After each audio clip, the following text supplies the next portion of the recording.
What makes Fairway the most unique market in New York City? We provide the best selection, period. 60 varieties of olives, 70 custom roasted coffees, 80 selections of fresh fish. Fairway, like no other market. Visit your local Fairway today. What makes Fairway the most unique market in New York City? We provide the best selection, period. 60 varieties of olives, 70 custom roasted coffees, 80 selections of fresh fish. Fairway, like no other market. Visit your local Fairway today. Thank you for visiting ChristopherMedia.net.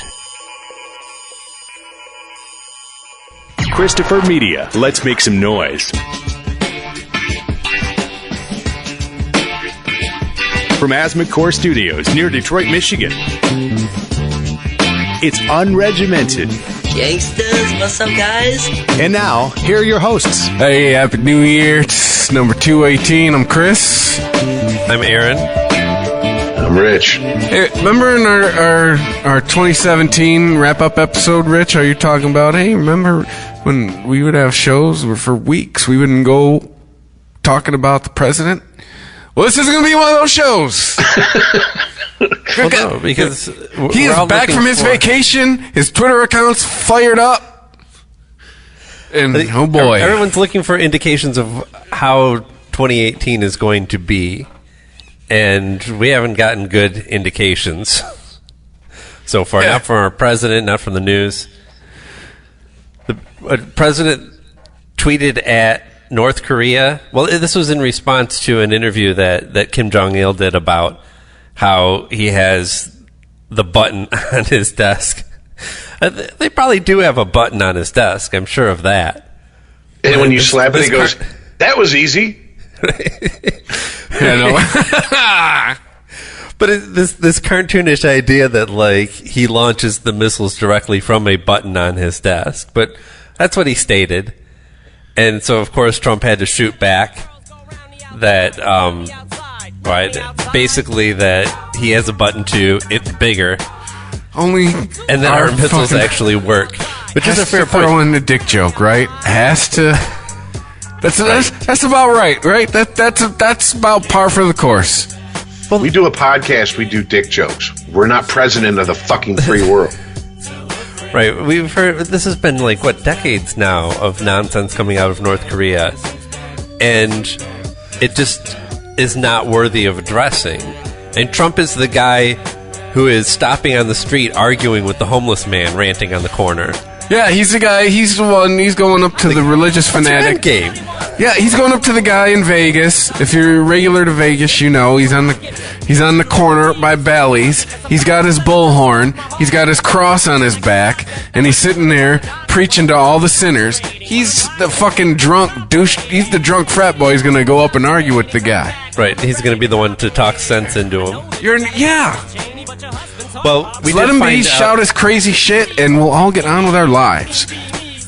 The last missile test that North Korea did, the one that was like, oh, this is the one. This is the missile that has the capability to reach American shores.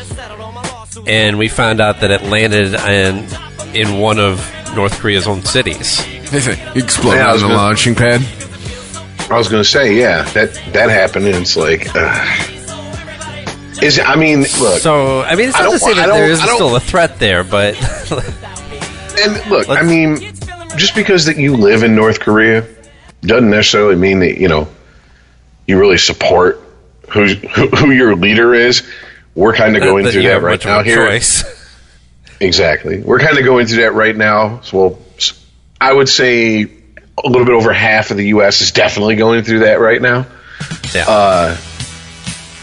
But I mean, but I don't want to fucking see people who are just, you know, who are cheering because there's a gun to their head, you know, literally or figuratively, getting fucked up because this asshole's trying to flex his little fucking pathetic fucking baby inchworm to our president with his baby inchworm.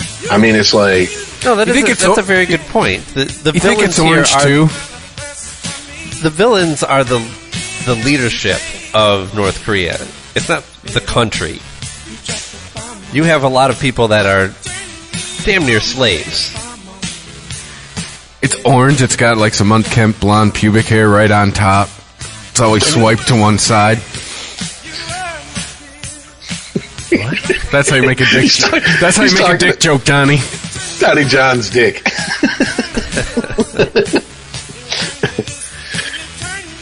It's orange, but the little tiny little area around the fucking the piss hole. That's really pale. It looks like it's puckered. Oh, anyway.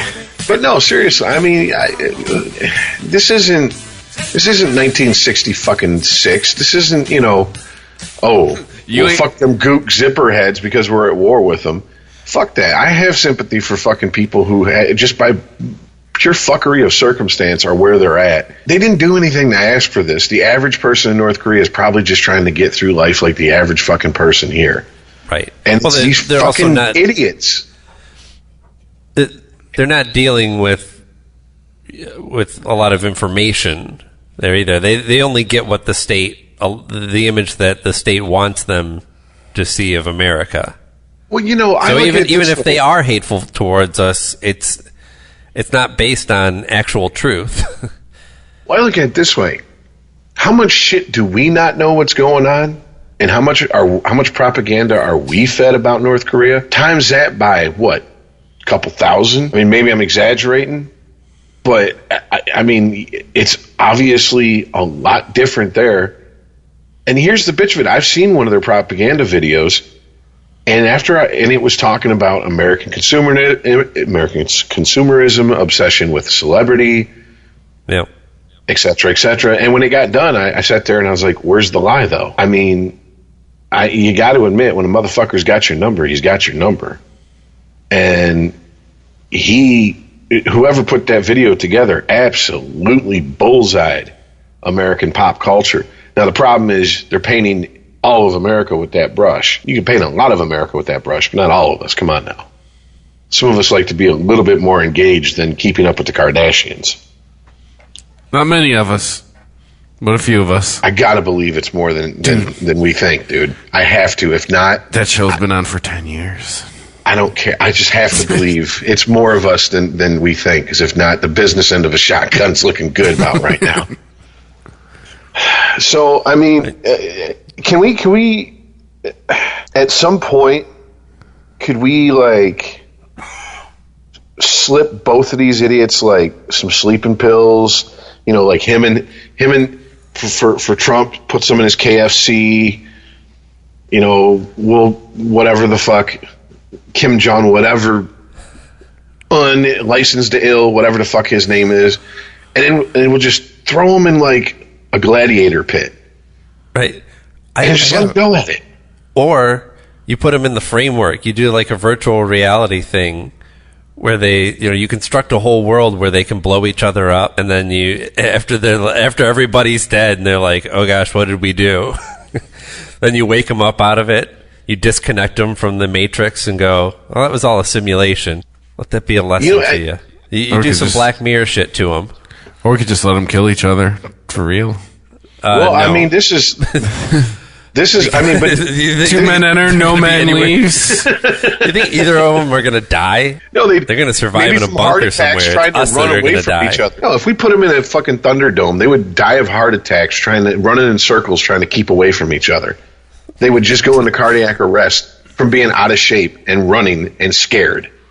But no, I mean, I know it's a fucking movie, but haven't as obsessed with American culture as this asshole North Korea's dad was, and as obsessed with pop culture as Donald Trump has been, and obsessed with inserting himself in it. No one saw war games out of these two. Neither of them. I mean, the whole point of that movie was teach the computer no one wins. It's mutually assured destruction if you play the nuclear war game. The only way to win is to not play. I mean, a 5-year-old could pick that up from that movie. How do I know? Because I wasn't much older than that when I watched that movie, and I picked up the point. What the fuck is wrong with these two? I mean, seriously. I get it. A whole country has been handed to the idiot in North Korea. Trump came to us like this. I do not believe Trump has gotten any worse. I just believe we're seeing Trump when he's given access to the power he's always wanted. Well, yeah, but Trump's Trump. What is more astounding is that there's no Republicans willing to call him out on this. That everybody goes along with everything. I mean, look at this feud now with Bannon, right? This guy Wolf wrote this book that follows the first year of Trump's presidency and a lot of behind-the-scenes shit. Has all these quotes from Bannon about how Trump and his whole family are just idiots, that they probably did commit some sort of treason. And so Trump has to, start a Twitter war with Bannon then, and talk about, of course, how he wasn't, he was just an aide. He refers to him as an aide. He was a fucking White House advisor, but okay. Every time somebody disagrees with the Trump administration, they're like, they were just there to get coffee anyway. We didn't talk about real shit in front of them. Seriously, fuck that. We know what he was. He was one of fucking Trump's generals in the propaganda war, period. Right. But as soon as Trump puts out this tweet saying that he was nothing more than an aide, everybody just falls right in line and just changes history like that. They eat it up. I mean, even when I don't understand how this blind faith in him. That's what I don't get. Like, I understand the people who put him in power because they thought that he would be useful, but people blindly follow him almost like they're fearful of dissenting from him, much like the previously mentioned Kim Jong-il. There's that same sort of devotion. And, the big difference here is that nobody's got a rifle pointed at these Republicans that are following Trump through it. You could agree with this policy and still say, I wish you wouldn't say things like I wish you wouldn't dictate nuclear policy through Twitter. I think it's a reasonable thing to say. I think most Republicans could get away with saying that and not be savage enough or not be unseated. I think it's really Trump themselves that they are literally afraid of, because if they do call him out on anything, he's got millions of Twitter followers that'll just make their lives miserable. I was listening to NPR at work, and there was one Republican congressman they had on who... Was it Flake? I cannot remember names. Sorry, I was literally driving. I know it was. Well, they might have replayed it this morning. It was last night. Okay. He walked up to the line of criticizing Trump, but he didn't have the fucking sack of a newborn baby to stick one fucking cunt hair worth of a fucking toenail over it. And I'm just like, that doesn't do any good. I mean, listen. There was a gentleman on NPR a couple nights ago, and he was a former Republican, and he said the exact same thing that I've said on this show, just towards the Republican Party. He said, I didn't abandon them. They abandoned me. I'm a man without a party. I'm not a Democrat, but I damn sure am not a Republican anymore. And the reason is Trump. I can't get with this nonsense. And the Republican Party, for whatever reason, has bought what he's selling. And to me, that just shows how spineless these fucking cocksuckers are when it really comes down to brass tacks, because, well, Trump won. That's good enough for us. And I can't say what I want to say, but if these politicians are that fucking scared of their own shadow, folks, they ain't going to put up much of a fight. Whatever. Come get me if you want, NSA. I don't give a shit. I don't know what else to say. These are chicken shits. These are not people who are going to defend themselves because they're chicken. I'm sorry. Stuff You Should Know podcast had a episode about impeachment today, and they were talking about when they were putting together the idea of how do you what is just the idea of why is it important to have impeachment on the table for your elected official, not just the president, and the reason is because the alternative is a mutiny of sorts that will end up in death. We have impeachment to avoid situations where, not that Not that it completely avoids people crazy enough to actually attempt an assassination, but that is the idea that we could have, even in times of constitutional crisis, we could have still peaceful transfer of power. Were they also talking on this podcast about how they're actually looking into pressing charges at the state level against Trump for possible impeachment? If you're not familiar with Stuff You Should Know, they're kind of just they describe themselves as dilettantes the other day. You know, they just basically know the surface of many different subjects. So they research something, and they did address the current talk about possible impeachment of our president, because it's kind of impossible not to talk about that. That was just kind of tacked on to the end of it. What they more concentrate on with subjects like this are the history of it. But gotcha. Okay. But what were you saying about the states? Well, listening to listening to NPR today when they were talking impeachment, they had a guest on, and he was I can't remember his name. I'm sorry, I've been working every shift they'll give me, so everything kind of runs together. And he was a constitutional expert. He'd actually argued in front of the Supreme Court a few times, et cetera, et cetera. Constitutional lawyer?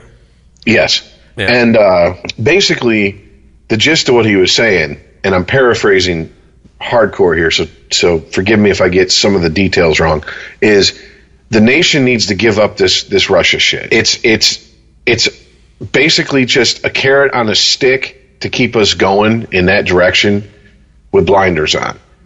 Because there's plenty of other shit to nail this man on, because he has plenty of shady business dealings that have nothing to do with Russia that are much easier to prove. The problem is that he controls, case in point, he come out and basically said, well, if I want to end an investigation, I'll just do it. And it's his, as president, he has the power to do so, but that also cast such a guilty shadow on him. Yeah. And the man was almost impossible for him to lead after that, after pulling a move like that. Yeah, because Nixon did it. And Nixon Nixon told one of his people under him, fire the chief of the Justice Department. And the guy under Nixon said, nope. And Nixon had to keep going. Yeah, he had to keep going down the line until he finally found a sycophant who would fucking do it. Yep. And this guy said, we think Nixon was ruthless. Trump is even more so.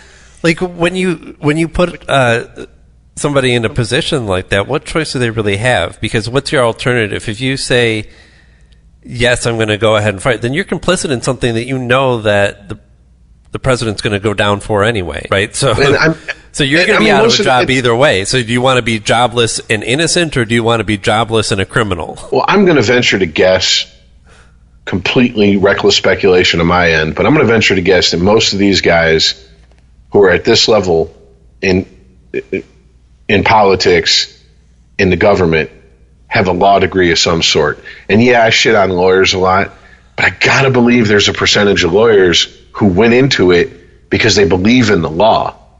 And it's gotta be eating these guys' guts up to sit here and watch the law be perverted and twisted.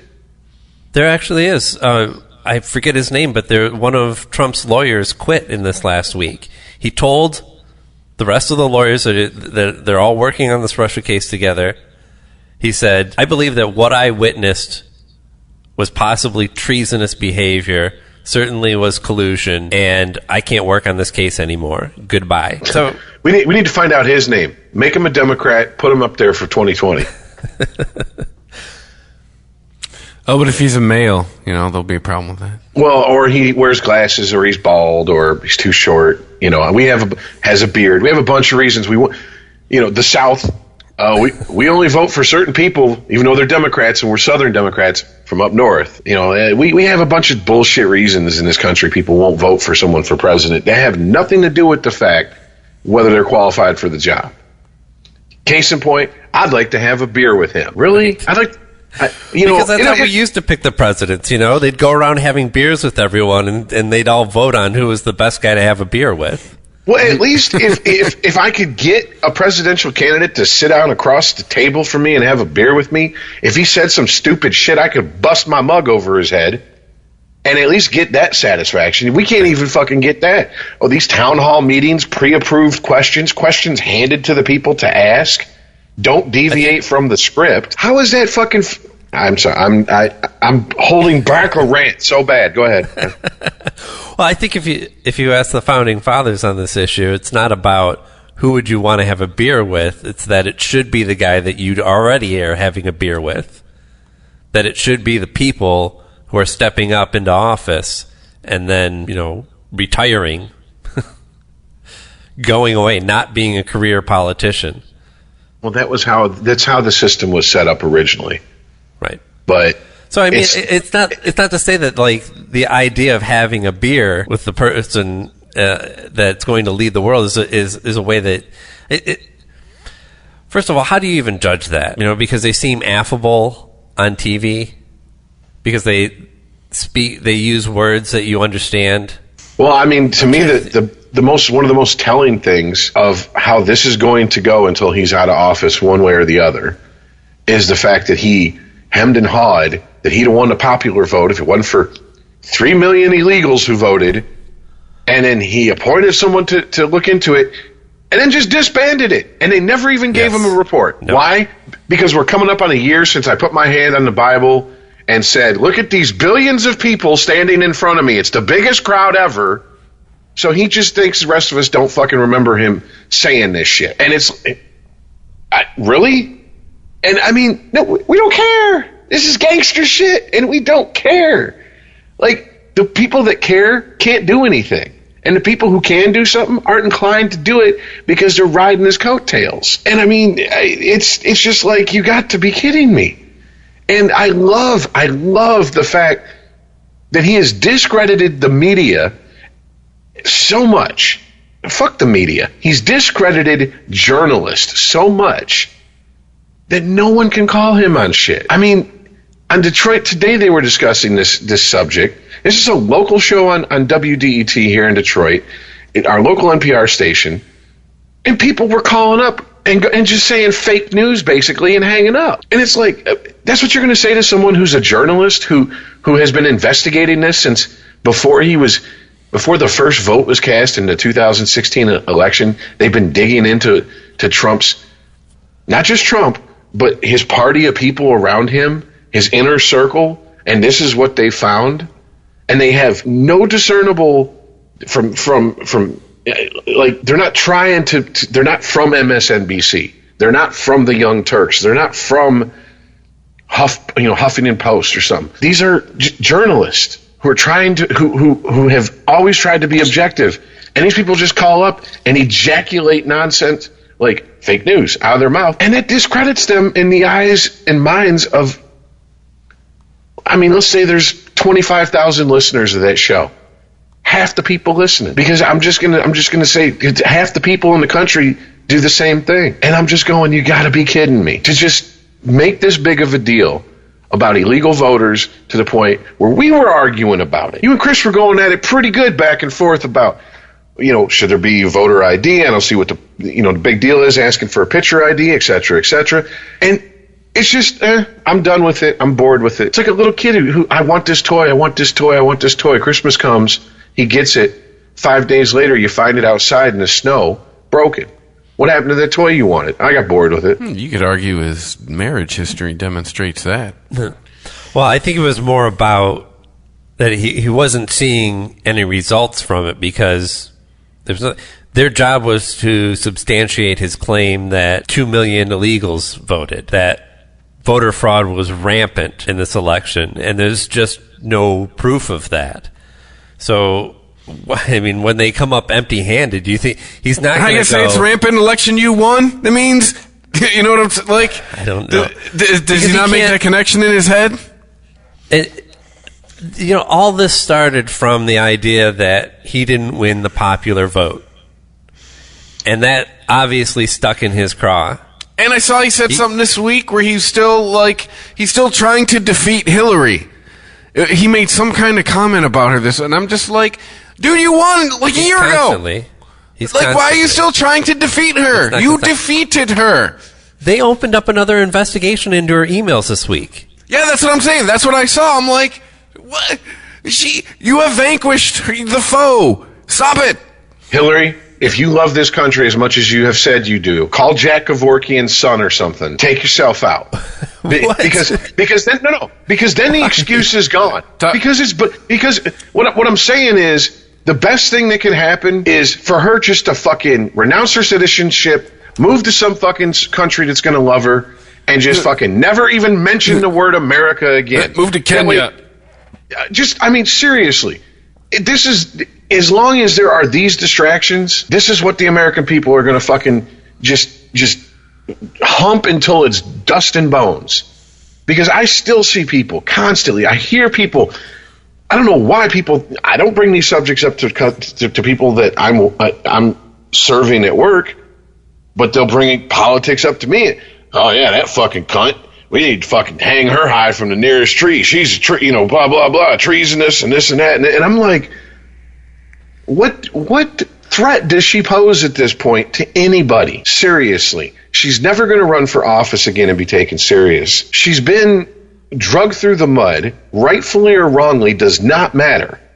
She's never going to be clean again. All she can do is give speeches for ridiculous amounts of money. That's it. I mean, I'm waiting for them to start to attack Chelsea because it'll piss her off by proxy. Well, we can't really touch her. Let's attack her daughter. I'm waiting for that shit to start because it's distraction tactics, man. It really is. I don't believe he gives a fuck one way or the other about her this much. It just keeps us talking about this instead of the other shit that's going on. Or not us, but you know what I mean, the general public. But it's not one of those both sides issues that I see. Like Republicans don't seem to be able to win gracefully. Good Lord. Nobody does. Yeah, but how much? I mean, I would not say what's his nuts won gracefully. The guy who defeated Roy Jones. You mean Roy Moore? Roy Moore, yeah, Roy Jones. he got to the ring with Roy Jones. An old white man beat up Roy Jones. No, Doug Jones, right? So Doug Jones. I don't know. I mean, what was so? What was wrong with the way that he conducted himself after he won? Well, I guess maybe not him. More so the left. There was a lot of. It seems like Jesus Christ came back to earth the night he won that election. A lot of the reactions you were seeing. Right, but what we're seeing here is over a year past the election, there's still a lot of animosity towards Hillary Clinton and the Obamas, and it's not like the day that Barack Obama won, we all stopped making fun of George Bush, but we did get over it really quickly. I will say this. It's because racism was over. A year into Obama's administration, we weren't going, yeah, but Bush was a war criminal. We got to get him for that. We were just like, okay, that's done. Moving. Let's look forward. I will say this. When the 2008 campaign was in full swing and McCain was doing one of his town hall meetings, and he, I won't vote for Obama because he's a Muslim and he's Kenyan. And John McCain said, wait a minute, hold on, I have to stop you. I don't know the man very well personally, but I know he's not Kenyan and he's not a Muslim. He made the crime of saying that his opponent was human and was just as American as he was, and they just disagree on policy, not the idea that that he believed that Obama wanted the best for America the same way that he did. They just disagreed on what was best for America. That was it. Exactly. And God damn it, I wish I long for just 8 years, well now 9 years ago, of just can we just agree that you don't like that this man won an election and keep all this bullshit, tabloid speculation, InfoWars garbage out of it? Nope, we can't. No, because it's all based on fear, and I think a reasonable fear. When the guy that you've had your boot on his neck for the last 200 years plus suddenly gets up and rises to power, maybe you should be afraid. Patrice O'Neal's one of his best bits. Okay, white people, you gave Obama a 2-year shot. I give you credit. I thought it was going to be Vengeance Day. I thought I was going to have a white slave. I thought I was going to go up and warm up my bed, Susan, while I stare at your husband in the backyard and decide if I want to sell him. You know, and it's like, it's like, I got none of that. But no, I mean, this is something that I didn't know about until about 3 days ago, and I was just doing random digging, and I ran across this. Buried in this tax bill that got shoved through 48 hours after it was fucking finished. I mean, the ink wasn't even dry, and this shit got shoved through. Buried in this tax bill is defunding of researching alternative energy sources and putting more that money, diverting it into oil and coal. Now, the bitch of this is that even the most conservative economists agree that alternative energy sources in the next 20 to 30 years is we're talking $25 to $35 billion could be if we are the world leaders of this. And guess who is now, if this tax bill is carried out to term, and no one fucking stops this? China. That's who will be. China will be at the forefront of researching alternative energy. And for all these businessmen, all these oil men who, you know, them fuckers vote nothing but Republican, why the fuck wouldn't they want to cut the tit to the fucking Middle East and be at the forefront of America? And they have the money to invest in it, but they're not doing it. They're holding on to these fucking... Well, no, because where do you think their money's invested now? Yeah, but you can, for them to divert a couple billion just into research and development. It's the lie of the free market. All these businesses like to crow about how the free market allows them to grow and innovate in ways that they just couldn't do elsewhere. And yet what we continually see is businesses, huge corporations that are allowed to be stagnant, to not be forward thinking. And, you know, in a free and open market, in a capitalist society, they would just eventually go bankrupt, dissolve. You know, if you can't continue to service your customers, you go out of business. But because they are now considered too big to fail, we have to continue to support these businesses. What's happening with oil is the same thing that we saw happen with car companies. They weren't listening to, they didn't have their fingers on the pulse of what was happening in the country, and their product became obsolete. Did you see the new Chappelle specials, Rich? And, well, you know, I mean, the car companies, about coal. Car companies kind of got the message on that. The coal companies aren't. The coal, if you're an energy company, you should be an energy company. If coal, oil, whatever, natural gas is your current product, that's fine. But you should also know that eventually that resource is going to run out or just become so unpopular that it's not going to be a good product anymore. And so you should be looking for solar, wind, any form of alternative energy. I mean, that's what tech companies are doing. And yet, even though these companies refuse to be forward-thinking on their technologies, they are so big and they send so much money right back to the politicians that they are protected. And that is anti-capitalist. That is the exact opposite of this free market that everybody claims is the genius of our system. Which is interesting you say that, because that gentleman that I was talking about, who said that he feels like the Republican Party's abandoned him, said that's one thing that he said this administration, they preach free market, but they do the exact opposite. Oh yeah. And I'm just like, okay, you see this, and this is a guy who, you know, he went to like Yale, lifelong Republican, never even contemplated being a Democrat.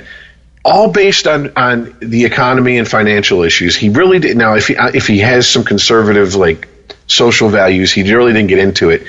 His main beef was all their financial and economy issues. That was his beef.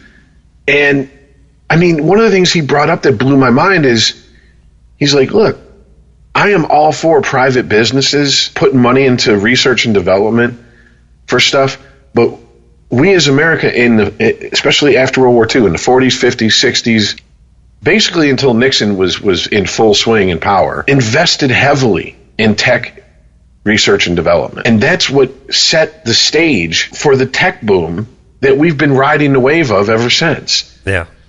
And we're not doing it. And once again, when we stop doing it, because Trump said, I'm going to divert money from that, I'm going to divert money from social programs, we want to put it into strengthening our nation. That military-industrial complex that we were warned about, all right? That's where all that money is being... Because, folks, if you're a Trump supporter and you are under the delusion that this money is going to not be spent somehow and it's going to come back to you, you're fucking delusional. It's just being diverted. And it's China who's going to fucking lead this. Do we really... I mean, look, if we want to fucking just say, fuck it, we don't want to be the world police anymore, we don't want to be the world power, then let's just fucking do it. Let's just fucking do it. Let's get it over with. Drop all pretense of we want to hold on to the number one spot. But I don't think that's what the fuck politicians want. I just think they're so fucking short-sighted, they don't realize it's going to be taken from us. And we're probably going to be so far behind in the race, we're going to get lapped. You can be so far behind, you actually think you're ahead. And I think that's where we're at right now. We're falling behind dangerously fast. And people say, okay, in 50 years, and you'll hear people say, I don't give a fuck, I ain't going to be here in 50 years. You got kids? You got grandkids? They will be. Do you give a fuck about them? I understand your narcissistic ass only cares about you, but if you thought that you were so special that you had to procreate, you should worry about those fucking children you put out there. And it's just, I don't understand it. I don't get it. And I don't understand why it's not a bigger story. We need to, this is what journalists need to put out there and stop with this fucking tabloid distraction bullshit that this administration pumps out. Like fucking, like smog into the air, like it's no big deal. Because I'm at a loss. I mean, when I'm hearing very, very conservative, people who are experts in the economy, people who are experts in tech, and are very conservative going, I am frightened to the point where I'm lucky enough to have money and pick up and leave this country. And I might just do so. That should scare you. Okay, it's like when a tsunami's coming. If you go to the beach and all the animals who usually hang around the beach are heading in the other direction, that's a sign. It's the canary in the cave. All right, in the mine. Yep. When that canary's dead, get the fuck out of that mine. Right. And that's what we're seeing. Hey, I'm sorry, Chris, to answer your question. I watched part of the first one, and I haven't seen at all the second one, but I've heard a few clips about the Chappelle Show. It's time for our special guest. Oh. From Peru. Hey. See if he picks up. Hello. Hey. There we go. Hi there. Toddzilla. Who the hell is this? Todd, welcome. Why are you calling me? Yeah. How the hell did you get my number down here? I don't even know who the hell you are. Prank caller. What's happening, boys? Hey, the internet works in Peru? Yeah, it's amazing. I just got off like an hour FaceTime video chat with my girlfriend. It's like technology's everywhere. It's awesome. Can you hear me okay? How does this sound? Great. Yeah, you sound good.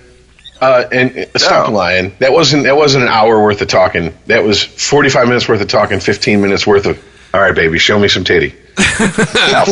No. I don't need to see titty. I got porn, man. Come on. Yes, he said the internet works. Yeah, man. I've got this. I've been up in the mountains for like the last 3 weeks. No internet, no anything up there. They like candlelight is basically everything that's going on. I've started to get this dental work done down here, and I had to come into town to kind of, make things a little easier. So I've got this little tiny $6 room at a hostel in downtown Juarez, Peru. And it's great. The internet's fast. I've got hot water. I can brush my teeth. I've even got this little stupid flat screen TV on the wall with CNN. I feel like I've fucking checked into the Taj Mahal or something. Well, all those college kids down there in their gap years, they need a good internet connection. Yeah, they do. Yeah, they got to sit there and make sure they upload their selfies to Facebook every 10 minutes. Yeah. So it's true. Oh, you sound like an old guy. It's Instagram. Yeah, well, I haven't the WhatsApp thing yet. Do you guys use WhatsApp? Negative. No. I don't get it. It's a texting app, right? Like, I already have. I don't know. I have no fucking idea what it is. It's like, are you on WhatsApp? I'm on WhatsApp. Are you going on WhatsApp? I don't know what the fuck it is. No, I'm not. I'm not even on Facebook anymore. Barely, anyway. So yeah, I don't know. I feel very bohemian today. So. What's new? What are we talking about? What's the unregimented topic of the day?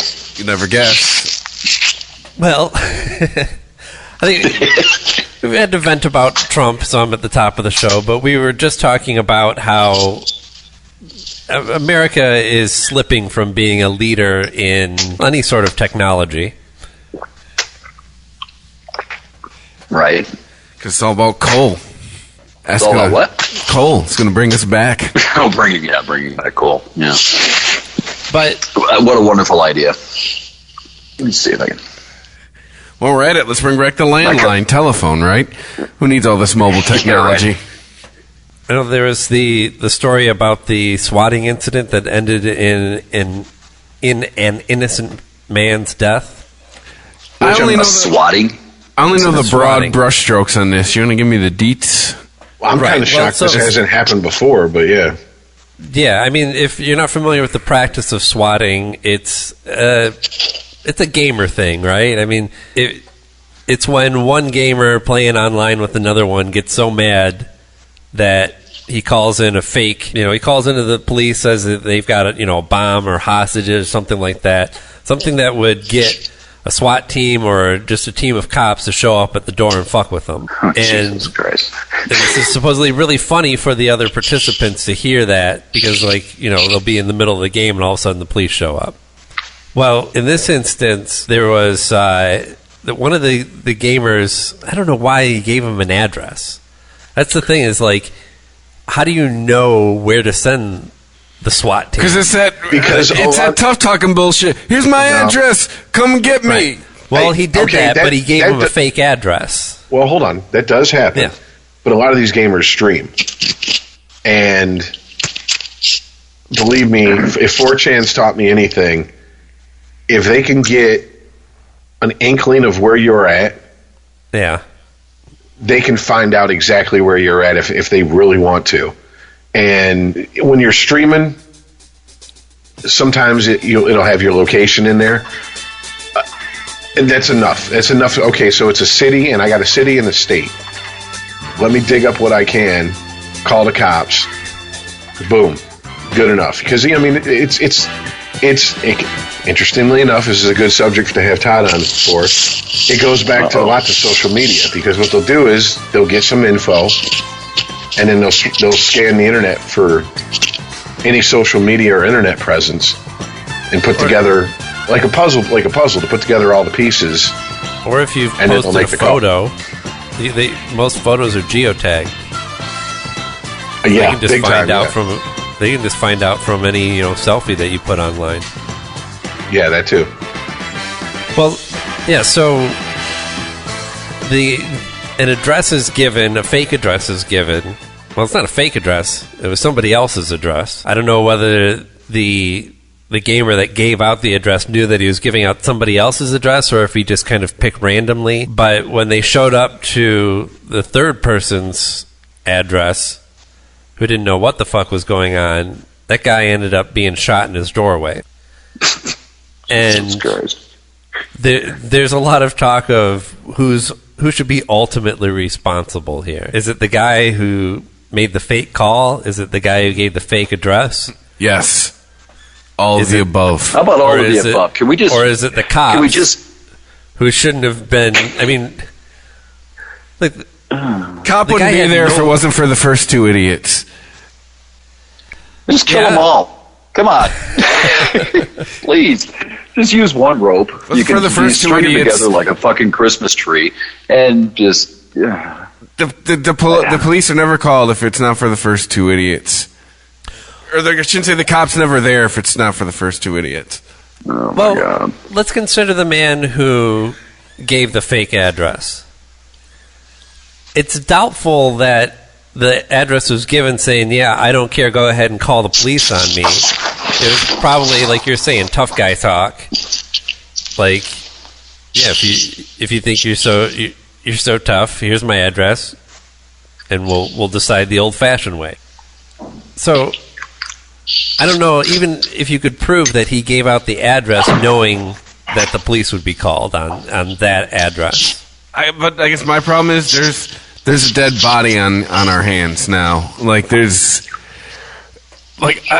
I didn't know doesn't seem to be like, well, tough shit. I mean, Yeah, but what? like something happened. Somebody got killed. You shouldn't. I understand if we're talking about the guy who called the cops. No, like I his know. intention wasn't to have somebody killed, right? But that's what happened anyway, and there's a word for that. It's manslaughter, or sometimes even second-degree murder. We didn't pull the trigger. But I guess being an idiot shouldn't get you out of this. Is where I'm going. no. But Well, I think one of the. I don't know that the guy who interesting gave out things the is- fake address should be held responsible. I think one of the interesting things in all this is the police chief of the town, whatever, police chief, sheriff, whoever the fuck it was exactly, he came out real quick to say, we did nothing wrong. We responded to what we thought was a credible threat. It's the person who gave us the bogus tip. It's their fault. Uh-huh. And in my experience, usually when someone comes out, I mean, immediately after some fuckery happens, and they start pointing fingers at everybody else, it's like, oh, okay, someone didn't do due diligence here. It's kind of hard to say that your team didn't do something wrong, though, when an unarmed man was shot. Exactly, on his front porch. He came out. Now, the call, I heard the call.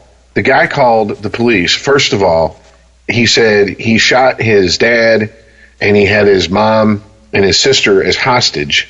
Yep. And they said, can you get rid of the gun? And he said, no. They said, well, what kind of gun did you shoot him with? I don't know. It was my father's. If this person had committed the crime that they were claiming, that was the most under control hostage situation. He did sound really cold. Yeah, I mean, it was just cold, like ordering a pizza. And I can't put that on the 911 operator because there's a lot of fucking weirdos out there who can do some fucked up shit and not even blink an eye. But, I mean, I'm listening to it and I'm going, okay, trying to take my knowledge of the situation and put it aside for a second. And I'm going, I would think, I'm like, something ain't right here. That doesn't sound right. You just shot your father. Your mother and your kid sister are sitting there, and it's bone quiet to where I can hear a pin drop in the background. There's not any noise. There's not crying. There's not sobbing. There's not begging. Yeah, but we live in a society where you can't do that anymore. We're now so litigious with everything. You have to check out everything. Right. It's not about the judgment of the person. It's about the responsibility of the whole organization in responding to this. I'm not saying that I would have, if I was a dispatcher, that I'd have been like, okay, prank caller and hung up. Right. But I would have definitely made, it's a very weird situation, here's why, very clear before I called and sent anybody to that address. Yeah, but, just be aware this doesn't seem right. Well, if be everyone's aware something's up. Tied up and gagged, it's going to be pretty quiet. I mean, I guess, man. I don't know. I just see. Here's the thing. I've never seen it live, but I've seen YouTube clips of people who were streaming on Twitch, who were gaming, and got swatted. Like, one guy's playing a game and he's talking to some people online, and he's playing, and he goes, "Hold on a sec, guys."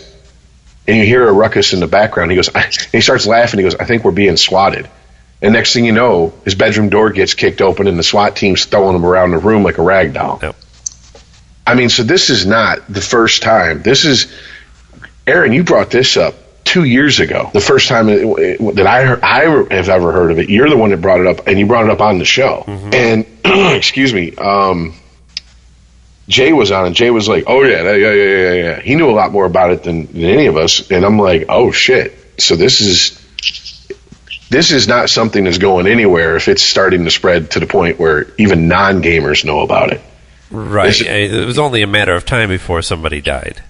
Yeah. I mean, because, well, let's be honest, the police, no matter what, with a no-knock warrant, they're kicking open the door. If you have anything on four legs barking, it's dead instantly. They're going to blow. I don't care if it's a Yorkie. They're sending that fucker across the room in a fucking hail of gunfire, and that's all there is to it. So if they're that trigger happy coming through the front door, and I mean, let's be honest, what dog wouldn't fucking get up and bark if someone kicked open your front door and they go, "I feared for my life"? Well, if you're that amped up to where you're going to shoot anything that's on four legs and make a noise, what are you going to do with people who are just sitting there and they fucking dive for the fucking to get out of the room because they think, "Holy shit, this is a home invasion or something"? Right. I mean, these Can I ask you guys a question? Yeah. Can I ask you a question? What are you trying to get at here? What are you trying to find and figure out who's responsible for this and where to put the blame? Is that what the discussion's about? Because it seems to me that anybody who is Neanderthalic enough, okay, to be playing a fucking video game and think that it's somehow funny, cute, appropriate, whatever word you want to use, to call the police, make a fake police report, and send public resources, a SWAT team, to somebody's fucking house to kick a door open, needs to be put the fuck away. I don't care if you're 13 years old and you're trying to be cute, you think it's funny and all this other shit. I mean, where are we where we're even having a conversation about how where we're going with this? You know what I mean? It doesn't make any sense to me that even in any realm, in any universe, any dimension, that is funny. You know what I mean? So where are we with this? Well, I mean, there's definitely that aspect that interests me. I mean, because there's a lot of people saying that the guy who gave out the fake address should be held responsible as well. Why? Why? I don't know. I mean, of course you're going to give a fake address. You're not going to give some douchebag on the internet playing a video game your actual address so the guy can come over and, I don't know, throw a Molotov cocktail through your window. Of course you're going to give a fake address. I think that the idea that confounds me the most on this is that what you're basically having is, a tough guy argument. Yeah. And internet avatars going at each other. Right. Yeah. And the guy who, quote unquote, wins is the guy who calls the cops. Like, isn't that the most pussy ass move? It used to be. Yeah, it's beyond that though. Yeah, it goes into some other realm. I don't know what. But it makes me sound like get off my lawn. But when we were growing up, it used to be like, yeah, but guys, used to be what? Right, the pussy move, calling the cops. Oh this isn't. Yeah, of course. This isn't limited to video gaming. This is when I lived in Detroit and we were doing the show. I told you guys my next door neighbor's house got raided, and they got raided on an anonymous tip that they were selling drugs out of it. DPD did no surveillance of this house. Kicked open the front door of Mr. Washington, a 70-something-year-old man retired from Ford. Mm-hmm.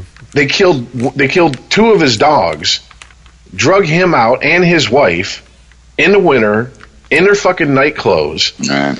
And what did they find? A couple hunting rifles and like 1.5 grams that was his son's.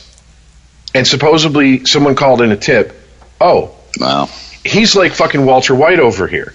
Now here's the bitch of it. Nothing came of it. The DPD were not held to any consequences for lackadaisically kicking open someone's fucking door on a no-knock warrant, murdering animals, dragging people out, putting innocent people's lives at danger. You telling me 1.5 grams is it's justifiable to kick someone's front door open and maybe escalate a situation to where cops and civilians die over 1.5 grams of weed, something that's decriminalized in the fucking city of Detroit at the time?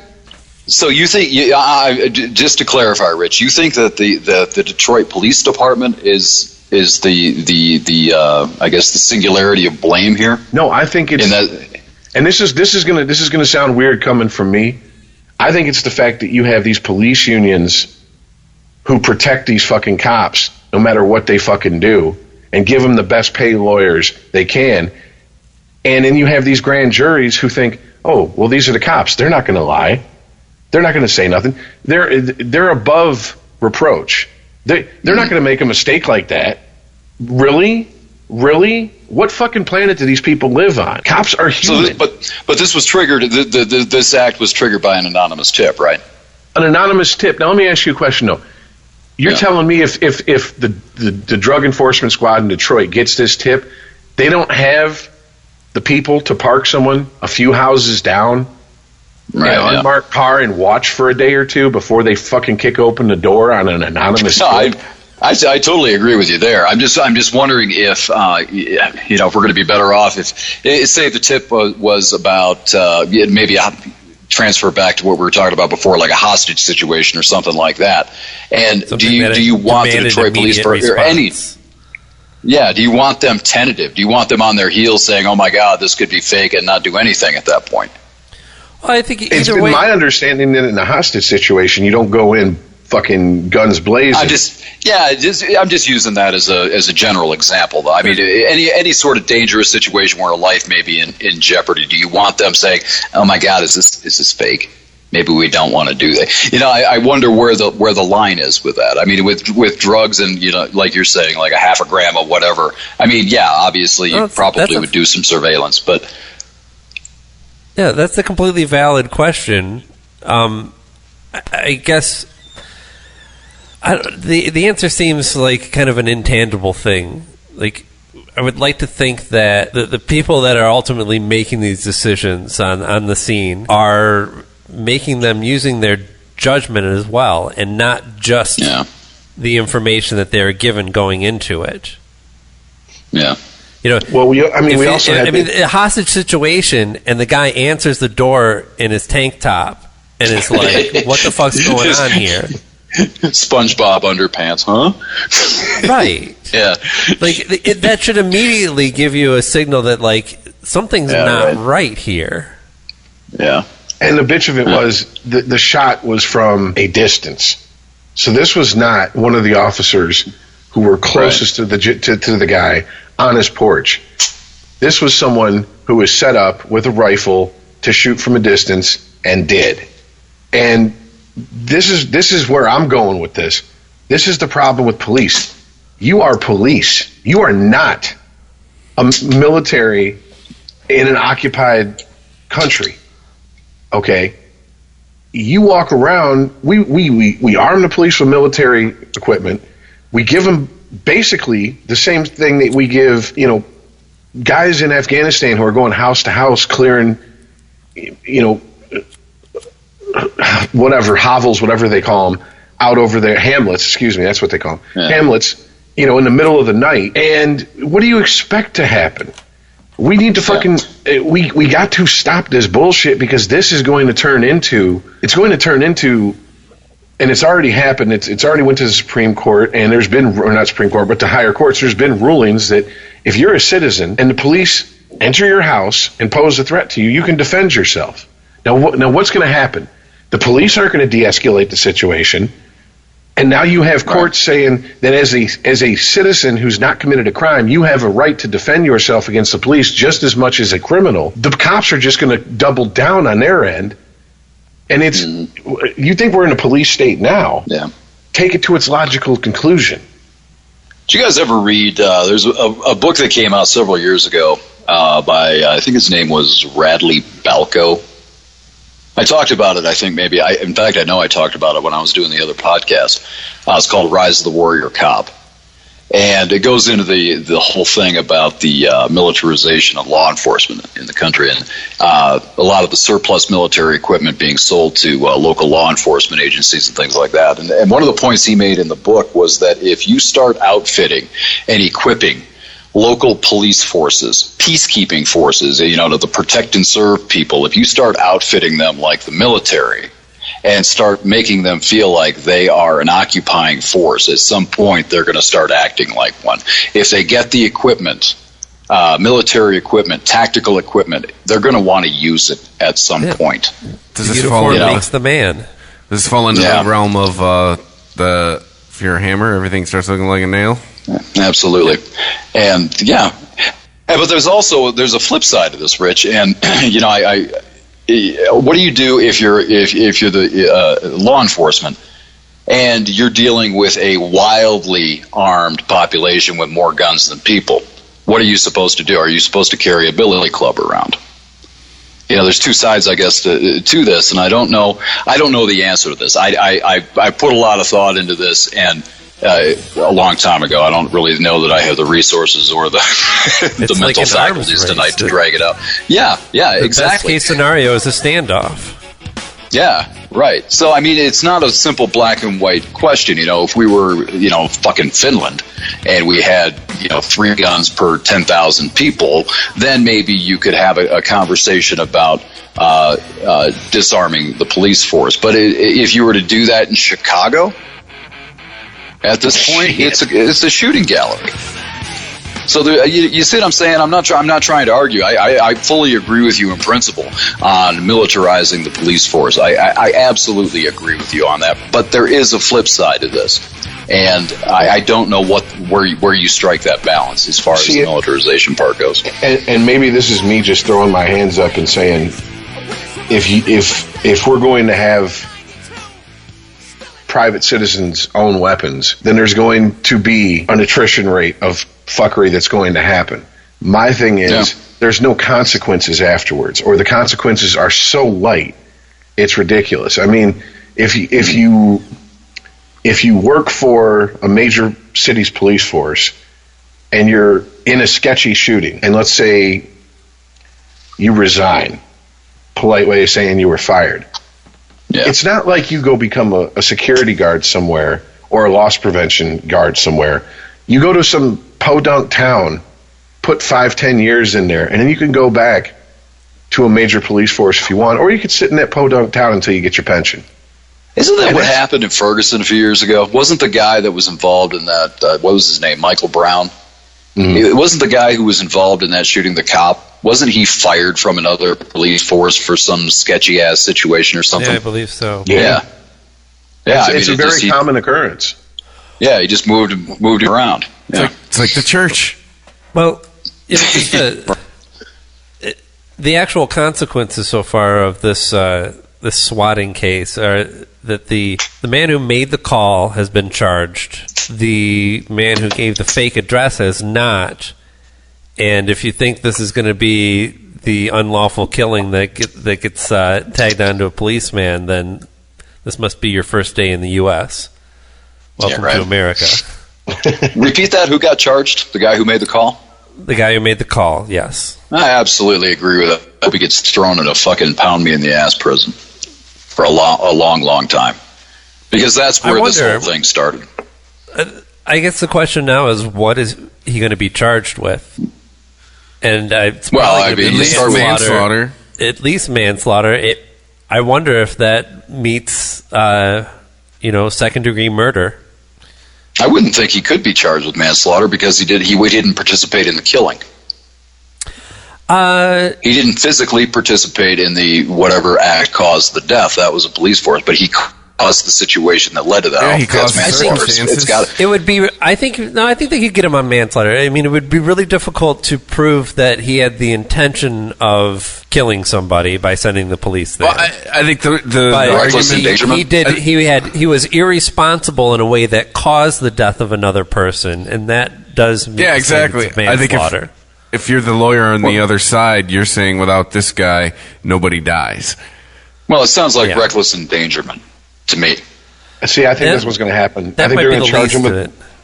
I think they're going to charge him a manslaughter. And since 80% of the fucking felony charges that are leveled against people end up in a plea, he'll probably plead down to something else. End up going to a low-level prison. He's not going to a level 3 or a supermax. And then he'll probably be out in less than 10 with good behavior. No, I think his behind will still get popped. What's going to determine that is how long this story stays in the news, which, I mean, that happened this week and it's already gone. So I think, yeah, he probably will plead down. If it manages to become a story and people want to start seeing an example made, then we could see more severe charges possibly. Yeah. Well, isn't that the ADD culture? Come on, man. There's a fucking bomb cyclone going on. Do you think that's going to stay in the news? Snow You know what I mean? Well, that's where. Excuse me. That's one of the things that really the whole Ferguson and then Freddie Gray in Baltimore, and then I've already forgotten the guy in New York who got choked out for selling Lucy's. Oh, what's his name? His daughter just died. Yeah, she died. Yeah, heart attack. I didn't know that she died. I heard she had a heart attack and all that and was going to be fucked up, but she died. Eric Garner, by the way, just came. Eric Garner, yes. Yeah, she was declared brain dead. So my brother had asthma. Damn. But that's the reason that they were kept so prominent in the forefront of the news cycles, because people knew if they didn't do that, it wouldn't have. It would have been just like anything else. It'd have been the hot story you talk about at work with your coworkers for a day or two. And then Trump does something, or the weather changes, or your team wins something, and you forget about it. Unfortunately, it also devolved into riots, et cetera, and all the nonsense that came with that. And that became more of the story than what was the catalyst for all this. Oh, they're full of shit just because. Say it again. Said it the last few weeks. Say it again. Daniel Shaver. That was straight up somebody executed by the Mesa Police Department in Arizona. Nothing. Not a goddamn thing. Chris, that goes back to what I was saying, though. That cop's walking around with "You're fucked" painted on his rifle, "Get some" painted on his body armor. There's video of him killing a man, acquitted. And the Punisher, and wearing a Punisher T-shirt, and you're telling me that doesn't speak to this man's mindset? The fuck is Punisher, man? That's the fourth time I've heard that fucking mentioned today. What is that? Help me out. What? It's a comic book character who's a vigilante. Well, yeah, they're all vigilantes. He's a nickname for Rich's dick. The Punisher is... That's Little Punisher. Punisher's like an anti-hero. He's a vigilante that just...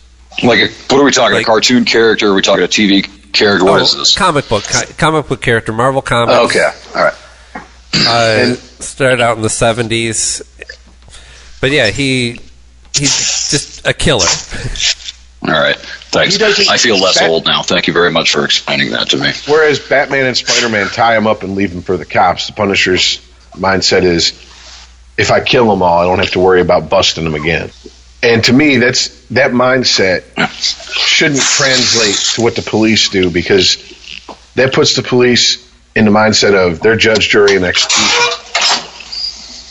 And that's not how the legal system works. Supposedly, if you're in law enforcement, you're supposed to have some respect for the law. Ha ha ha! We can all laugh at that because we know that not every cop feels that way.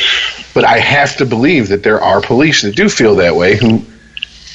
And we've discussed this before. For whatever reason, whether it be they don't want to be seen as a rat, they don't want to turn in quote unquote bad cops because they know the next time their ass is on the line in the field, they're not going to get the backup that they would have got if they had just kept their mouth shut. Whatever reason, nothing's ever done about this. And I understand the argument. If a police officer pulls you over, do what the fuck he says. Don't start screaming and yelling at him. Don't start fucking hopping out your car and walking towards him before he even gets out of his car. Don't start saying you're going to kick his ass. I understand all that. But at the same time, I'm white, but I ain't NASCAR white. I'm not saying every time a cop uses his weapon, it's justified.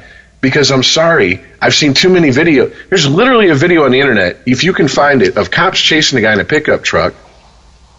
He goes into a ditch. The truck rolls over 4 times. On the second or third time rolling over, he's thrown from the truck.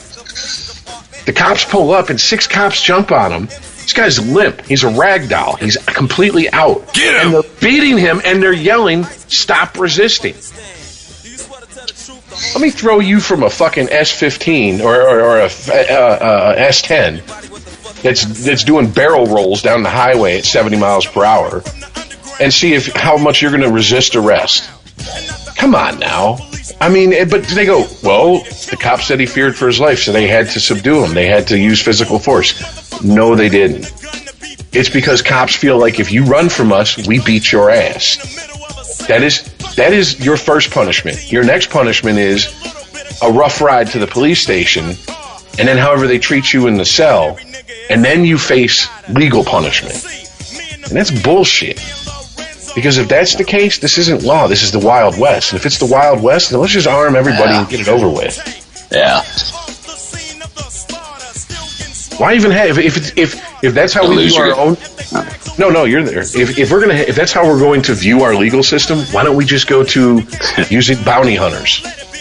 Can I offer just a touch of perspective here, just for a second? I've been in Peru now for almost a month, and I've been staying with a buddy of mine. I'll try to make this story as quick as I can and get to the point, I promise. It was a hostel up at about 12,000 feet, way up in the fucking mountains. That's where I've been staying. Back in August, he woke up at about 3 o'clock in the morning with 3 guns in his face, about 5 masked guys standing in his room. When you said the Wild West a minute ago, it sort of triggered a thought as far as maybe it's not quite as bad as we think. It's not great, but my friend couldn't call the police here because the weapons that were pointed in his face, everybody told him those weapons were either rented from the police here or they were the police themselves. You know, there is no, we've had a lot of conversations, I think, all of us over the years about law enforcement, about how bad it is in the United States. Down here and through a lot of the countries down here, the corruption is off the charts. It is literally the Wild West. He couldn't go to the police to get any help. He didn't file a police report because he was afraid of police repercussions, right? So basically, down here, if you really want to talk about the Wild West, if you want to handle people like that, you've got to do it on their terms. You don't have that buffer zone in order to sort of protect yourself and your property down here. And he had to make a decision. Again, it's a long story that I don't want to take the time and get all the way into it. But he basically decided to shut the place down because he did not want to basically have to confront criminals with weapons to protect his property. So, yeah, we don't have a perfect legal system, but compared to a lot of other places, for all its faults and all its pimples and zits and, boils on the ass, it could be a whole hell of a lot worse. Well, to me, it sounds like what you're talking about is a difference between a state-sponsored police force and basically police who are police in name only and almost sound like a private army to the highest bidder, or whoever's running the area of that they're in. Yeah, I mean, the thing is, he's going to come home here. We're both actually coming home. I'm going to be home in about 2 weeks, and he's going to come home at the end of the month.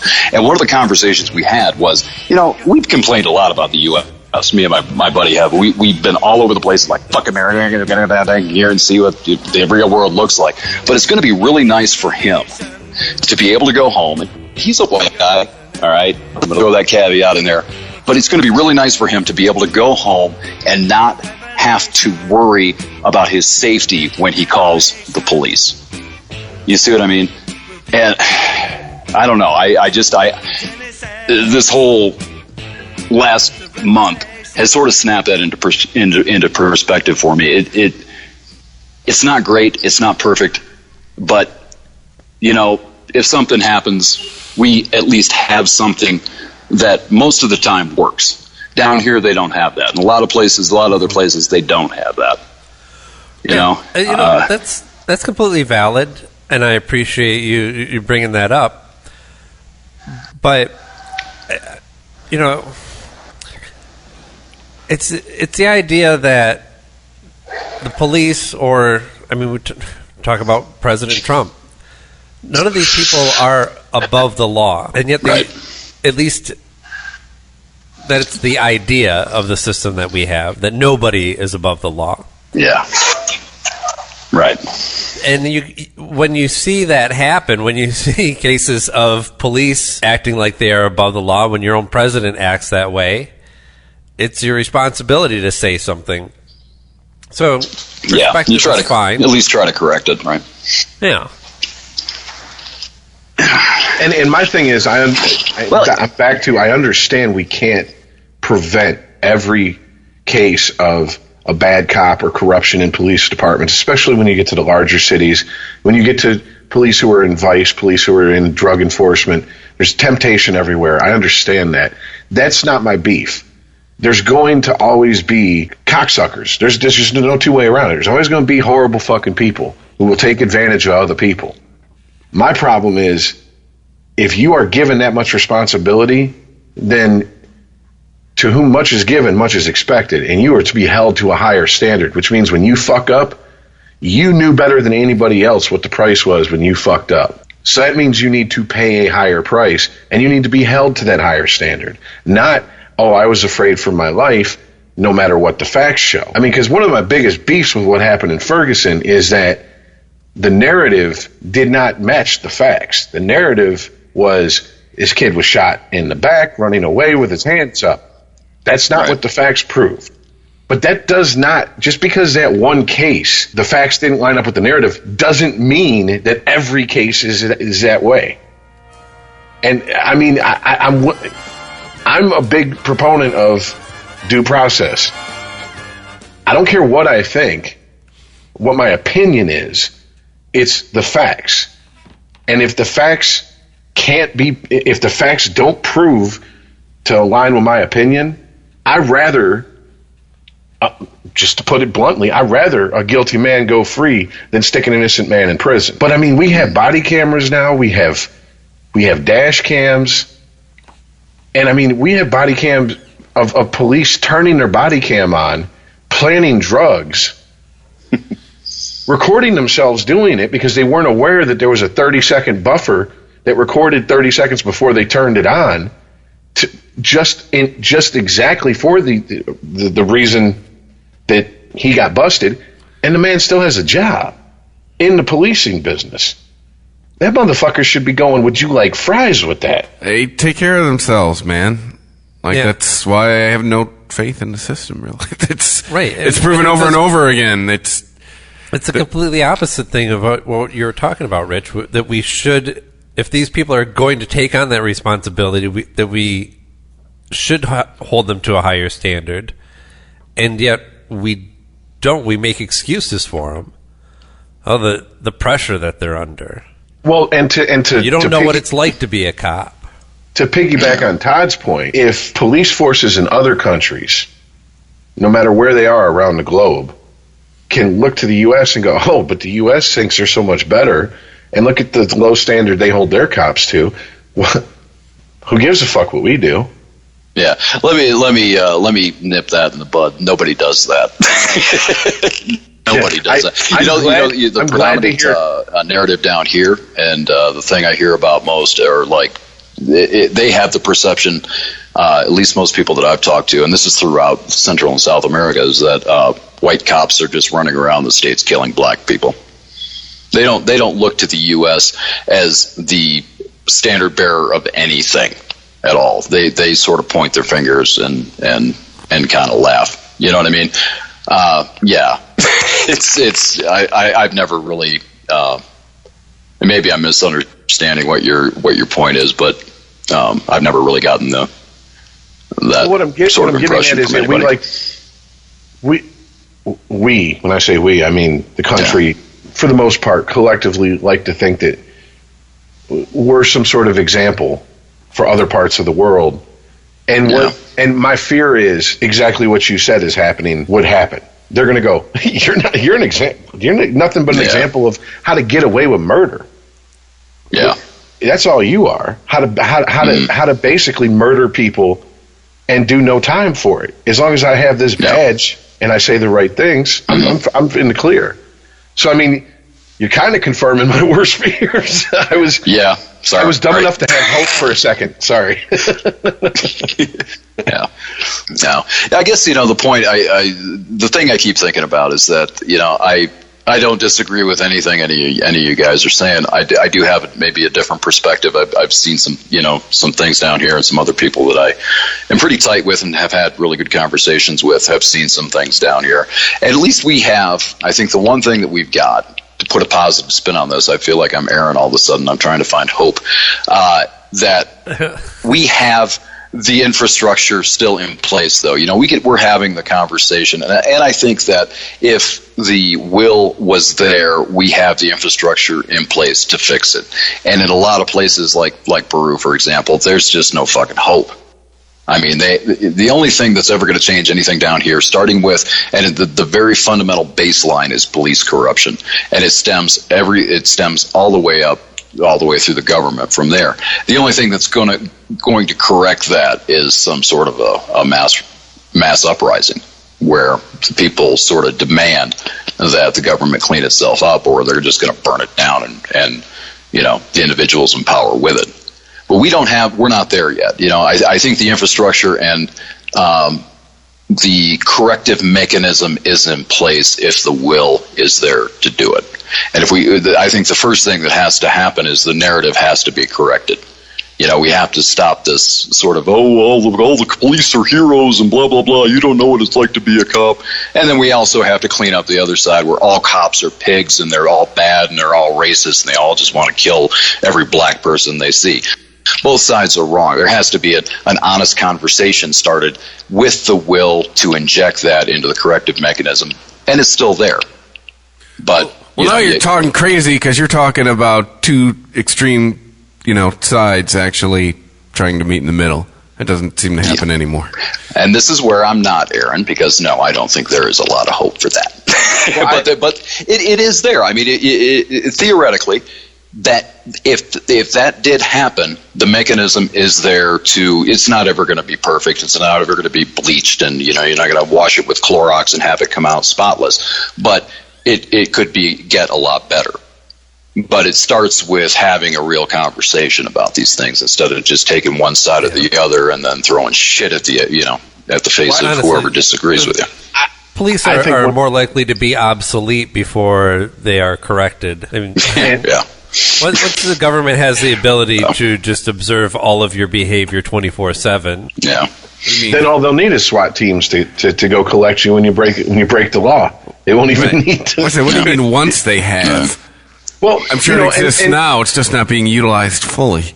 And Todd, to speak to what you're saying, it's amazing how both those extremes, that all police are heroes and above reproach, versus all police are racist pigs.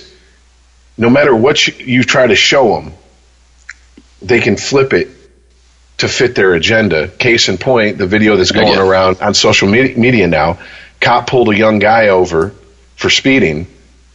The guy was like, "I'm late for a job interview. I'm nervous. I need this job. I'm a college student. I don't even know how to tie my tie." And the cop said, "Step out the car," tied his tie for him, still gave him the ticket, of course, because the revenue has to be collected. But tied his tie for him, sent him on his way. Now, that was presented by the all cops are heroes side. Yeah, right. And the all cops are pigs and racist side, because the guy that was pulled over was white, said this is white privilege in action. And I'm just like, I'm sorry, you can't man. Win. The world's worst game show. You can't win. You can't win. No, you're absolutely right. And that's, again, when was I on the show? It was probably the end of November, right? Yes. And again, I feel myself psychologically starting to steer myself right back to where I was. You can't. Please, Aaron, have you found the hope in the last 6 weeks? Because I haven't. It doesn't appear to be in 2018. So no. I mean, for the love of fuck, there has to be. Please, where's the asteroid? Please name that asteroid Todzilla. I said we can crowdfund a tractor beam to pull asteroids. Yeah. So I don't know. It's just, I understand the conversation. I like the conversations, and I get where you're coming from. But everything always, to me, it always steers back to the same fucking thing. And you've got to have you have to start. Somehow there has to start being an authentic dialogue based in reality and not on your own personal narrative and agenda. And if you can't figure out how to do that, you're jerking off, man. And I nothing's changed. I've been completely, you guys have seen how little I've been on. You guys, I've added to Facebook. I'm not on social media anymore. I hoped that getting away from all of that, I hoped to God it would give me some sense of faith and all this, and it just isn't happening. It's like the people I meet down here, they're not plugged into the news, and it's great. We have these nice conversations and everything, and I know as soon as I come back in 2 weeks and I plug back in to the Star-Spangled Matrix, I'm just gonna want to fucking hang myself again. Well, let me kind of bring up a different subject that we touched on since you've been on, and I actually discussed with my brother. My brother's a big proponent of the world's going to be much better once AI is developed to the point where basically they can take care of us. And I told him, I know. Give me a second. What would be, if you developed artificial intelligence, what would be its incentive to take care of it? What are you doing? What are you doing, Dave? Well, I told him, I said, Hal was taking care of shit. Yeah, it depends on your definition of take care of, because I can take care of you and nurture you, or I can take you out back and put a gun to your head and take care of you. Depending on my point of view, I'm solving the problem either way. And he said, "You mean take care of her?" But no, and I brought up what we had discussed on the show with you, and his take on it was, well, if we do develop a matrix, if we do develop a world of virtual reality controlled by AI, well, why is it so bad if that's where we live in, if everything's a lot more peaceful than it is in the quote-unquote real world? Everything's peaceful in a prison cell. You want to live there? Well, I think there's a valid point there, though, because, reality is only how you experience it, and it's not. Already. Oh, Jesus Christ! You didn't just say that, Aaron. Please tell me you didn't say that. Reality. That we have a word for. Reality is not how you we have a word for that. It's called your perception of reality. Reality and perception are two different things. Fair point. I'm sorry. It's just I've had this conversation with a lot of people, like the relativists. You know what I mean? Like, I have my own personal reality. No, you don't. You have your perception of the one reality we all share. Right. You said that. I'm sorry. That is. It's like you just kicked me in the left nut. I'm sorry. No, it's like get that in there. It's how do I put this though? I agree with your distinction, but it reminds me of a conversation that I had with an ex-girlfriend, and she was asking, why do we lock up insane people? Like, it was a very naive look at it. It's just like, if they're just happy in their own reality, why do we have to separate them from everyone else? Why do they need to be punished for that? They don't have their own reality. They have a cross, almost like a looking through a broken television at the reality we all share. They're not able to perceive it. properly. They don't get their own. Just because they don't see it with clear eyes and with a clear reception doesn't mean that is their own personal special snowflake reality. Something's wrong with them. If they're insane, the circuits are crossed. It's like trying to watch television without the signal coming through. All right. Let's look at it through a healthy brain then. Let's say you have the decision. There is a matrix. It is available. You can go live in it, or you can continue to live in the real world. In the fake Matrix world, you can snap your fingers, have whatever food you want, you can fuck whoever you want, you can go wherever you want. In the real world, you're constricted by the whatever it is that constricts you, your attachments, your location, your amount of money that you have, whatever it is. Right. And so if I choose to go live in the Matrix, and what's wrong with that? if there's a reality that I can go and live in, that's not a reality. It's not a it's a contrived rendition of what you would like reality to be. Let me stop using the word reality then. Please do. Experience. Let's call it experience.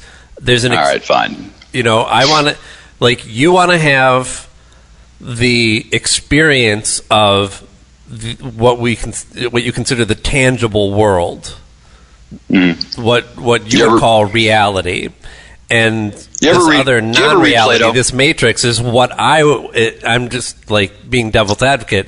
What I want to experience. Okay. Have you ever read Plato? No. Okay. I think it's in the Republic. Go dig this up and look up the cave allegory. I'm writing it down. Because it's basically what the movie The Matrix is based on. It's the fundamental idea, and the idea. Again, I'm a little tired, and I told Chris before I came on, I'm mentally fried, so I may not be articulating this. I may listen to this later and want to cringe and beat my head into the wall for putting it this way. But basically, the fundamental premise is that there's this cave, okay? And you have people who are tethered inside of this cave. I think they're chained up, and behind them is a fire. Okay?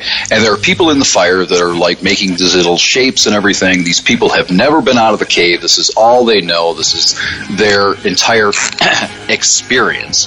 And they give the shadows on the wall names and all this stuff, and that is what they think the world is.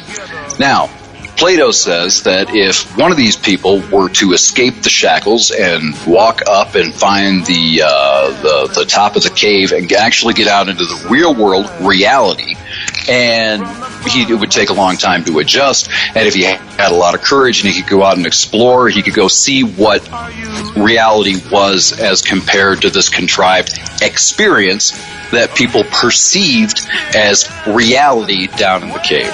Because that's all they knew. That exactly. Now now you can see the correlation to The Matrix, right? Yeah. The movie, right?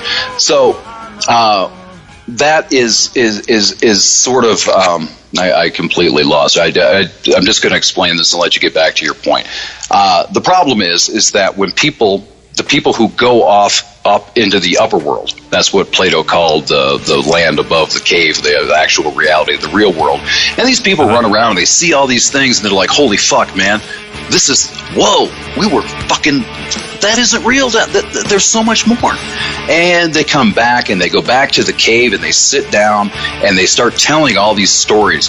The people who were tied up in the cave, and this is absolutely true, and this is the cipher thing, the people in the cave will either hate the guy who comes back from the top world because he's destroying their perceived experience that they think is reality. They're going to hate him for it. They're either going to think he's insane or they're going to fucking kill him. And very, very few people will want that that sort of, what's the word I'm looking for? God damn it! I need another shot. Sorry, there's a nice bottle of rum next to me. They're going to hate whoever blows up that whatever it is they perceive as their reality, because it just it completely destroys everything that they've ever known. Right? Mm-hmm. So, and that's the cipher thing, and it's going back into the Matrix and waking up people and all this other stuff that was in the movie. So, and I completely forgot why I brought that up. But So you, but it's yeah, interesting to me. Like I understand the analogy, but I kind of can see it both ways. Like there may be people. Well, let's consider somebody who has no opportunities in the real world and has the option to live their world in a constructed world where they can have everything that they want. Well, then that's the outside of the cave for them. Right. Well, yeah. No, I absolutely agree with you. And in the movie The Matrix, what makes their experience anything different than what people are experiencing outside of the quote unquote Matrix? What makes their experience different is that it's not based on truth. That's it. Well, and if that doesn't matter to you. Now, again, I guess we are on a podcast and we have 4 hours. So, I guess if you, but it's not. It's not like this person is choosing out of with no information, right? They know what the real world is like, and they know what this other world is like, and they choose that. It's not because that's all that they've ever known. This is different than, like, in the Matrix, people believe that the world is what it is and it's never changed. No. That's what you're talking about. They don't understand that there's nothing else out there. What you're talking about is the Cypher character in the movie. Yeah. He knew that the Matrix was bullshit, right? Right. He got out. He went running around with Morpheus and all these people. He wanted to go back. He hated the brutality and the deftness, I guess, if that's the right word, of reality. He didn't like it. Right. He hated it. He wanted to go back, and he wanted the illusion. He wanted the illusion of the tasty steak, right? Mm-hmm. And I don't know. I mean, if you're asking if there's right or wrong, I don't know. But in the scenario in the Matrix, it's pretty specific because it is an other that is controlling that world. So the Cypher character is making the decision to, be ruled under a tyrant because the trains run on time. Exactly. That's the scary world outside in reality. That's it's not necessarily the choice that we will be forced to make someday, whether we want to live in the real world or the virtual world. That's exactly the rabbit hole the conversation went down with my brother. I said, sounds to me like you would rather trade that freedom freedom of choice, freedom of whatever, isn't as important to you as perceived security of being taken care of, well, if I'm in here, then the consequences of my actions in the Matrix aren't really, or in some AI virtual reality, they're not real. Right. And there's always an undo button. Yeah, there's always the reset button. And whereas to me, that just comes off as someone who's afraid of the fact that in the real world, there is the chance for failure. There is the chance for making one mistake that will destroy the rest of your life. And if you can't face that reality, or if we're trying to stay away from that word, if you can't face the pressure of that decision and it makes you go into freeze mode, it would almost be better if you freeze at that moment of decision to live in a world where you're protected, you're taken care of. And I do, Max, if you're listening, sorry, bro, I'm calling you out. My little brother's been taken care of all of his life. And I do think that's why he has that attitude. Whereas I was the one who left home at 17. I was the one who, if I've ever came back home, I did it with my tail between my legs. I don't like asking my family for help. He's never lived away from his family. They're right on top of each other. They're always there for him. And it's just, I was trying to explain to him, to me, that would be much like you, Todd. So I live in a cell by myself all day and I'm peaceful, but I'm in a cell. Right. I can't go where I want. No, that's not mine. Also, that's not. I'm sorry. What I were was trying say? to. Well, this delay is killing me. Sorry. Yeah, it's all right. Let me interject one. Let me interject one thing. Yes. That wasn't my analogy, Rich. That was somebody else that said that caves are secure, or cells are safe and secure. You don't want to live in one. What you're talking about is the distinction between freedom and liberty and safety and security. It's life in the jungle versus life in the zoo. And most people, I'm not going to say anybody, I'm not going to be that, black and white about it, but most people who would choose safety and security over freedom and liberty would also choose tyranny. And that's what you're sort of running toward at this point, is that if you're willing to put yourself in a safe cell, you're also willing to live under as some sort of a tyrannical overlord at some point, just so you don't have to risk the predators, or the perceived predators, the imagined predators living out in the jungle that'll get you. You'd rather be in the zoo and be fed. Yeah. So he rationalizes that by saying, he openly says this, and at first I thought it was very tongue in cheek, but the more I talked to him about it, the more I realized he's framing it tongue in cheek because he's embarrassed to come out and say it. He thinks it's not tyranny as long as it's not a human putting you in that, telling you stay in that cave. As long as it's your AI overlords, it's okay. Well, no, but here's the thing. It's the same fucking thing, man. Yeah, exactly. No, but okay, so to go against the distinction that I was trying to make between this like artificial world and the Matrix story, that by putting yourself in that situation, you are subjugating yourself. And even if not immediately, I mean, if you just think about how we've evolved to this point, our brains have the power that they do because of a lot of trial and error over millennia. And it is the strife that makes us. It is the idea that the decisions that we make can't be taken back, that we have to live with them. That's what makes a person. So if you choose to live in a reality where you can control everything and there are no consequences for your actions, you'll by very nature stop evolving. And those people that choose to live in their own matrix will have to be subjugated. They will be lesser evolved beings, and they will subjugate themselves just through the natural order. I agree with just about everything you said. Words are important. I'm going to be a stickler with this. You're not living in a contrived reality. You're living in a delusion. Yes. Yeah. So it's. I know it sounds like I'm being like I don't know what the word is. I don't know, nitpicky with that word, but I think it's an important distinction to make because I think a lot of people think that. I think a lot of people think that anything, and I think this guy, again, we can take this back to the political stuff, guys, that where your perception and your beliefs and your dogma, if you perceive that as the reality, everybody who disagrees with you is the delusional one. Mm-hmm. You see what I mean? It's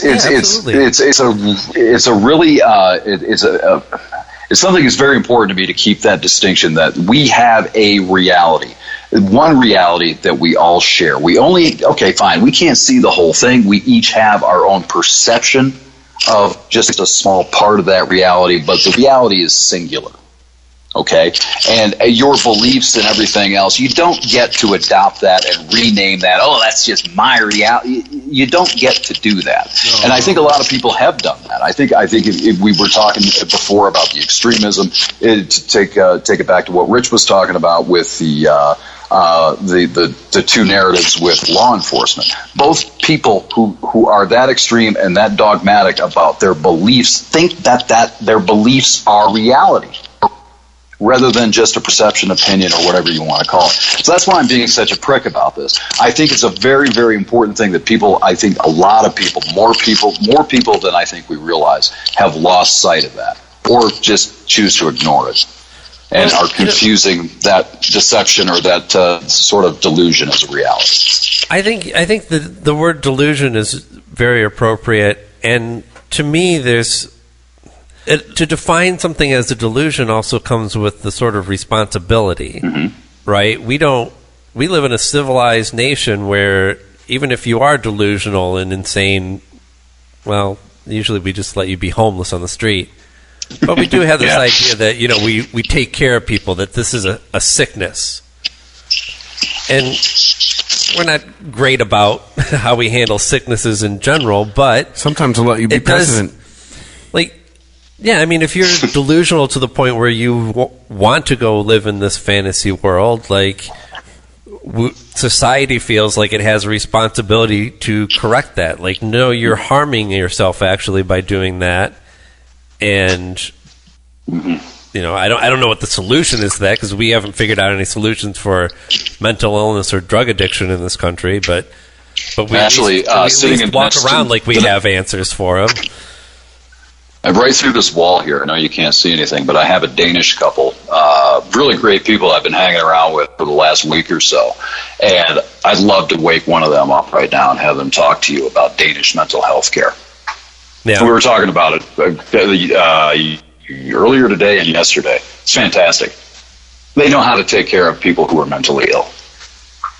The idea that, I don't know, we just choose not to. You know, we have the means are there, the schematics there. Other countries are doing a much better job at this than we are. We could do that. We just choose not to. Yeah, you're right. We just let them go to homeless shelters or live in cardboard boxes and, you know, shit in alleys, I guess. Well, maybe that can be a platform issue for Trump in 2020. Can run on a matrix for all the homeless people to put him into. He might. Don't give him any ideas. Yeah. He's already got enough of his own. I don't think he's going to run again anyway. Anyway, you know, I really I'm happy about this conference. The last, I don't know, 10 or 15 minutes. This conference, I think it's a really important one we're having here. I really do, and it reminds me a lot of the old days when, you know, I was on Facebook and Chris and I would have a lot of fun, you know, having a lot of fun with religion. And it's kind of the, you know, it ties into the same thing, I think. I mean, when you start creating your comforting delusions and you start turning them in your head anyway into the reality, pick a religion, right? Then everybody else who doesn't agree with that perception or that your own personal contrived reality, in quotes, is wrong. They're no longer opinions. It becomes a matter of right and wrong, right? Yeah. Anybody who doesn't believe, anybody who doesn't subscribe to the Westboro Baptist Church, they're the delusional ones. You see what I mean? I think, I think you can apply this in so many different directions.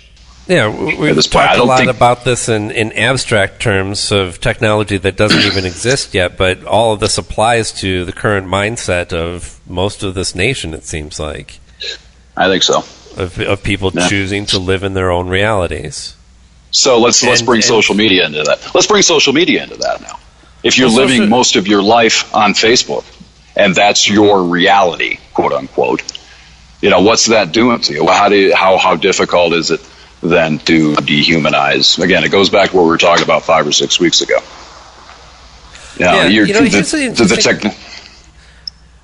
Well, go ahead. When it comes to people kind of crafting their own reality, I mean, there's a lot on social media that is, people will post a video or a story about, just pick your group of people that you don't like and go, see, this is why we can't have them in this country, or we need to do something about this or that. This is a perfect example. Tribalism. Yeah, okay. That is one example that you pulled and used to prop up your whole argument, instead of doing like what actual journalist would do, which is collect a lot of information, get a lot of stories to go together, and get a narrative going. Really craft a story around it. And so there's a lot of just like, oh, this video, this news story, this is why this is what's wrong with the country, whatever it is.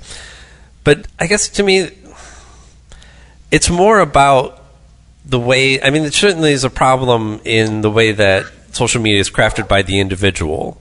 This personality that you're making. I mean, whether you think you're putting on airs or not, anytime you make a choice to put one picture on the internet and not another, to share one story or not another, you're crafting an avatar of yourself. You're absolutely putting together this personality for people to consume.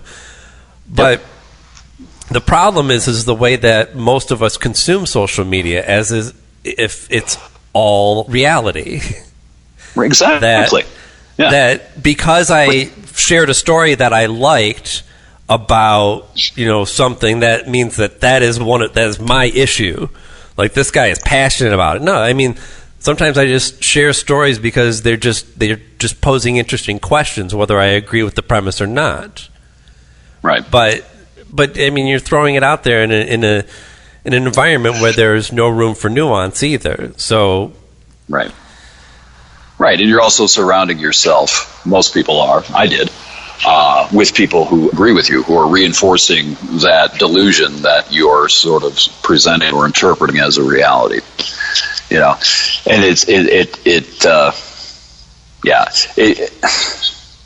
I feel like I could find 30 different ways to take this conversation, but applying that same basic premise to it. All right. I think one of the. I think. Well, real quick, I just want to interject real quick. I think one of the things that people, need to.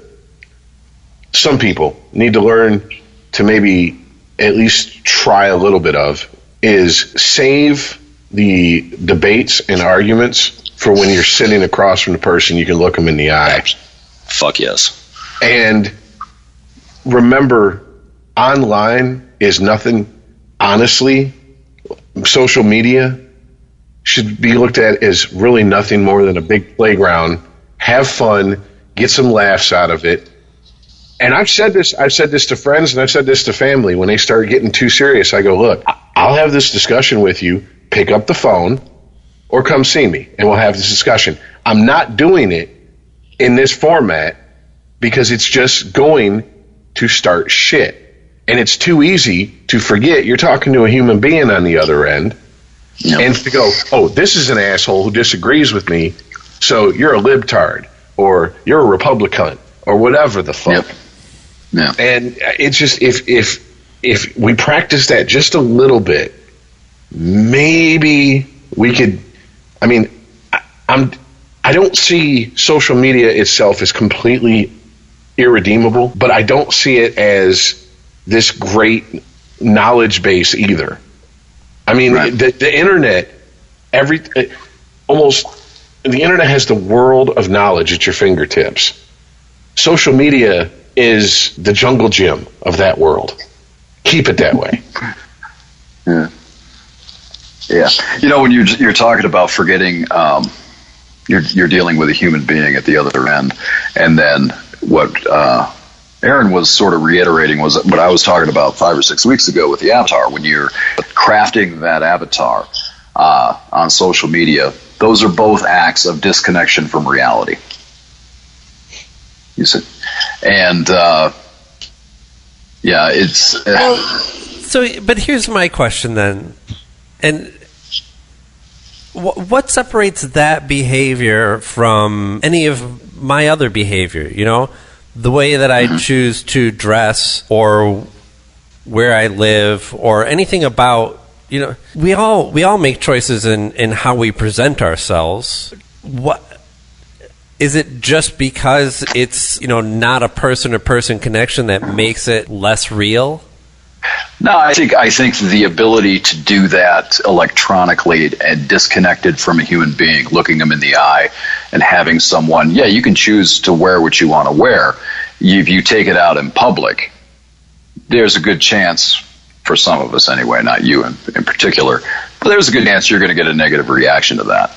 And most things that are done, I think, on online. No, especially what I'm talking about, though. No, but especially if you've surrounded yourself with agreeable people.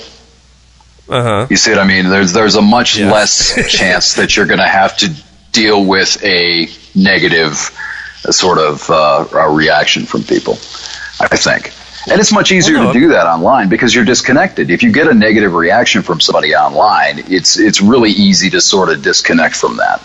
You get it in person when you have that sort of organic, like I was talking about the human synapses, when you actually have a physical interaction with someone that's negative, it's a hell of a lot harder to dismiss that than it is to dismiss it when you're just, an electronic sort of projection of yourself, I think. Yeah. Because it's not really you, right? It's a representation of you, an electronic representation of you. When someone mocks you or challenges you or laughs in your face when you put forth your stupid fucking political commentary, they're laughing at you when they do it, and they're looking you in the eye. It's you organically that's being, diminished. But electronically, it's not really you. Mm-hmm. That's what to answer your question, I think that's the distinction. I wonder if it's possible for our perception on that to change, because as we get into generations that grow up with the internet, that know nothing other than that, and that maybe have more online relationships with people that they've ever met, the people that they've never met than actual people that they have physical or daily contact with, that they have to look in the eye. I wonder if it's possible that we stop this dehumanization just because we don't see the physical person. Well, that's the Aaron I love. He's looking for hope. I love it.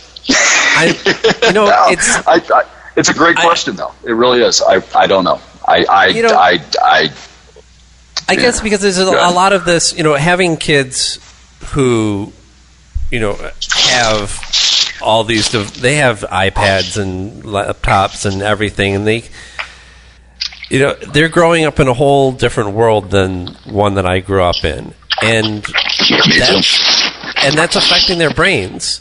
And I know that there's plenty of stories about how this is affecting their brains negatively, and I'm like, you can only show me that it's affecting people's brains negatively if you show me the society that they live in, and we haven't seen that society yet.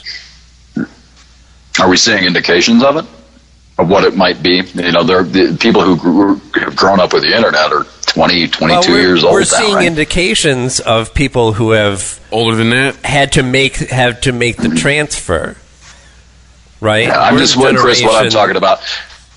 What I'm talking about, Chris, is I see the internet as hitting critical mass around 97, where it became a real huge thing, and that's why I picked that number. Yeah, it is a little older. It's been around. There may be 25, 28-year-olds who have been around with the internet as well. But I think that that generation, starting at about 20 years old and younger, I think that's going to be the case study. I don't know.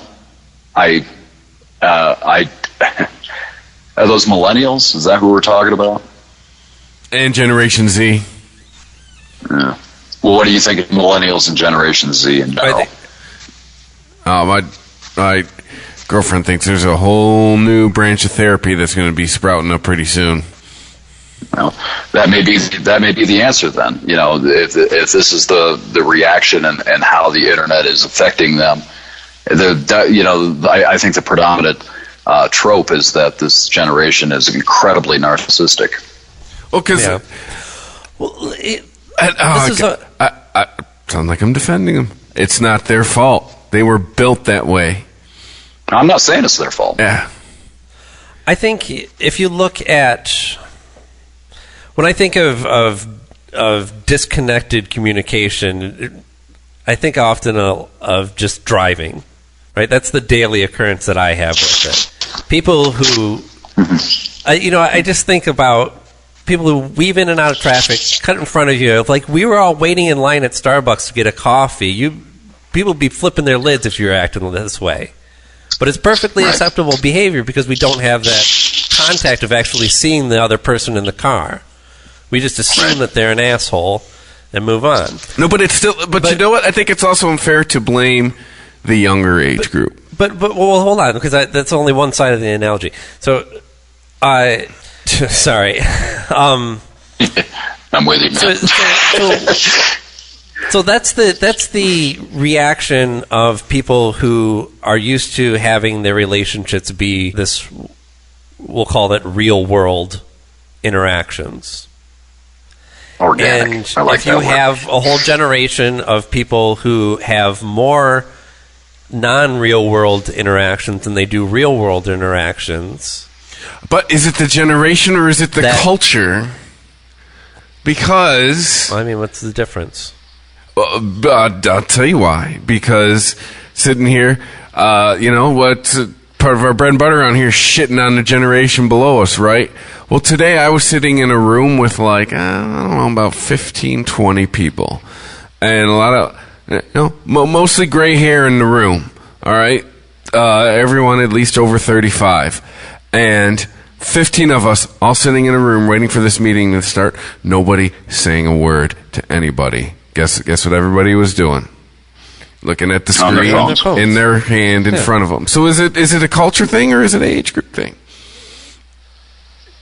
Because we're all definitely the age group in the room is, we can remember a time before computers when 20 years ago we're all sitting in that room talking to each other before this meeting starts. Right, you remember back at the radio station? You remember the old promotion meetings we had? Yes. We would just be brainstorming half the time before the movie or the meeting even got started. So what are they doing now? Are they just sitting there checking their Twitter feed? No, we're just sitting there checking our emails, checking our whatever, looking at our phones, doing everything we can to not have to actually engage in conversation with somebody.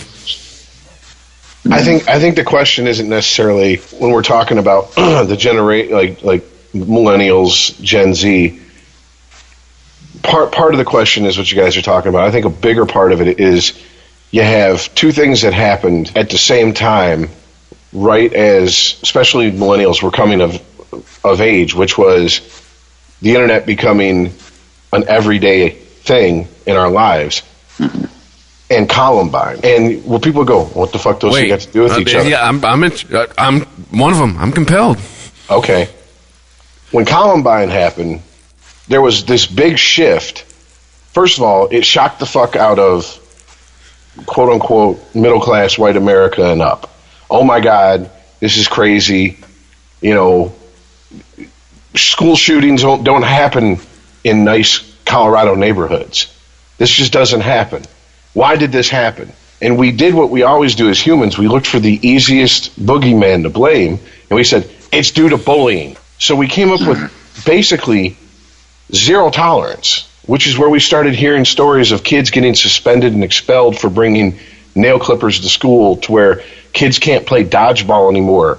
Kids can't play tag. Kids can't play cops and robbers. If you hold a stick and go pew pew, you get expelled or suspended because it's seen as a threatening gesture. We nerfed the world for them, and at the same time gave them a way to escape from quote unquote the real world with the internet, where words are your only form of combat. And now you have a whole generation who goes, don't bully each other. And they've grown up in a nerfed world. And they grow up and they see words as violence. When you tell, I've literally worked with an 18-year-old. I've literally worked with an 18-year-old where I said, you messed up. And because you messed up, I'm going to have to go back and correct this. Because now it's fallen to me. That's how the job worked. And I said it just in that tone of voice. And she got real quiet and she goes, stop yelling at me.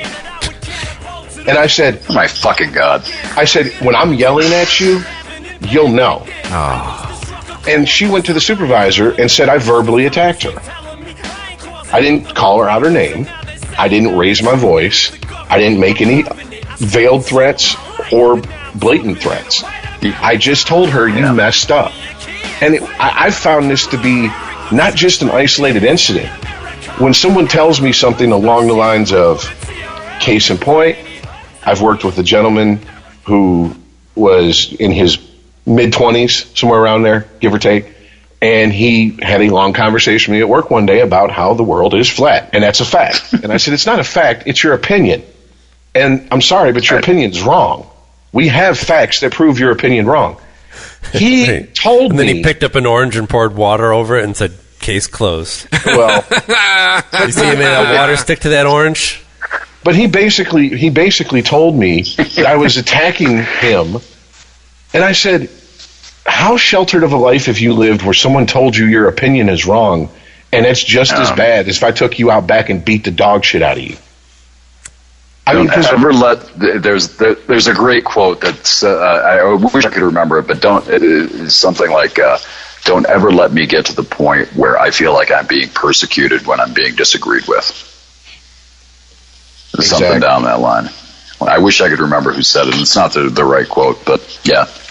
And that's we've come. Yeah, it's kind of come to that, hasn't it? We've missed that fucking memo. I mean, and I'm not saying one fed into the other. I'm just or one caused the other as far as Columbine and the internet. I'm just talking about it. Like I said, the overcorrection for what happened at Columbine into zero tolerance, coupled with I can go online and see. And here's the thing: there's people I know, I've been friends with, who go online and create completely different personas with the sole intention of pissing people off. And when they get offline, they are nothing like that person. Which goes back to what we were talking about. You're able to create an avatar and live out whatever fantasies vicariously through them that you choose to. But when you have a whole exactly, and when you have a whole generation whose the world has been nerfed for. Yeah, what did I see the other day? That now warning of consequences is fear-mongering? Yeah, Jesus Christ. Well, I mean, I'm sitting there and my brother's like, we're having this discussion about words being violence, and he goes, well, what if you say something and someone goes and kills themselves because of what you said? They're a weak human being. And I said, well, then that person probably needed to get some fucking therapy before that point. And he's like, but what you said caused them to kill themselves. I said, no, whatever the method of suicide they chose is what caused them to kill themselves. Okay? Yeah. I didn't go, I mean, we've all been online enough to see that go kill yourself is thrown around as willy-nilly as someone going, hey, how you doing today? Go fuck yourself. Yeah, go fuck yourself. Yeah. But all of a sudden, you say it online, and it's ha ha ha ha. It's funny, and if you get into a heated argument with someone, you're like, you're fucking retarded. Do me a favor and pour bleach on your part of the gene pool because you're useless. Just take yourself out of it, and they go kill themselves. Well, in his mind, you're complicit in their murder. In fact, you caused it. It's almost it's akin to manslaughter. I didn't mean for him to die, but I still caused it. And I'm just like, you see the world this way? Do you ever get the urge, I guess, to take your left hand and put it on the back of his head, grab it by the hair, and just drive your forehead through his nose? No, because that's how I feel when I deal with people like that. He's my brother, and I love him. He's the only sibling I'm really close to. I missed that only reason. Sorry, I missed that part of it. And we're old enough to where here's the other thing. There's a 15-year age difference between us. And I told him, I said, see, you didn't grow up. I have an older sister, and her and I aren't close at all. And we're about, I think, 4 or 5 years difference. That bitch terrorized me as a kid. That bitch did everything she could, blamed it on me, and I was constantly paying for her fuck-ups and her doing shit.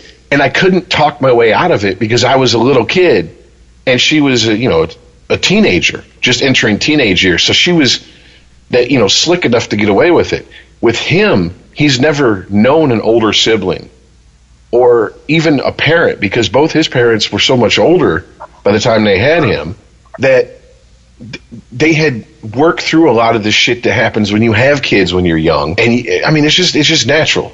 You get better at dealing with certain things. I mean, my dad was very much like, if you've ever seen the show Good Times, when one of them mouths off and he starts taking his belt off and he goes, you want to talk about it? And they're like, no. And then he starts doing his belt back up. That's my dad for me. He never laid a hand on my little brother. And I'm like, you lucky cocksucking motherfucker. You have no idea. He would light my ass up like a Christmas tree for doing shit. So he's always been that protected. And once again, I don't know a better way to put it. He lives in a nerfed world where everything has rounded edges and padded edges. And when it's a great word. And when he's had some shit happen. He's been into a lot of car accidents. And I'm like, he gets so gun shy that he almost has like PTSD from it. And I'm like, yeah, but dude, you didn't die. You didn't even end up like in traction. Like you didn't even break any bones. You were jostled around a bit and scared. I mean, Jesus Christ, one of the first jobs I worked, I got robbed my first night working. 2 guys with guns took me in the back, put a gun in the back of my head, told me to look at the wall and to say goodbye because I couldn't give them the tape that was locked up and I had no way to get to it. And they said, we're going to blow your fucking head off. We're going to put your brains on this wall. And I'm sitting there looking at the wall going, this is it. That's all she wrote. There's nothing I can do. And I'm like, dude, I managed to get out and and continue to live life through something like that. That's unimaginable to him. It is like talking about meeting an alien. He can't comprehend it. And I see it not just in him, but in that generation. And it's a cliche, but it's true. Hard times make hard people or strong people. Soft times make weak people. And we have, rightfully so, wanted our children to have a better, easier life than we had.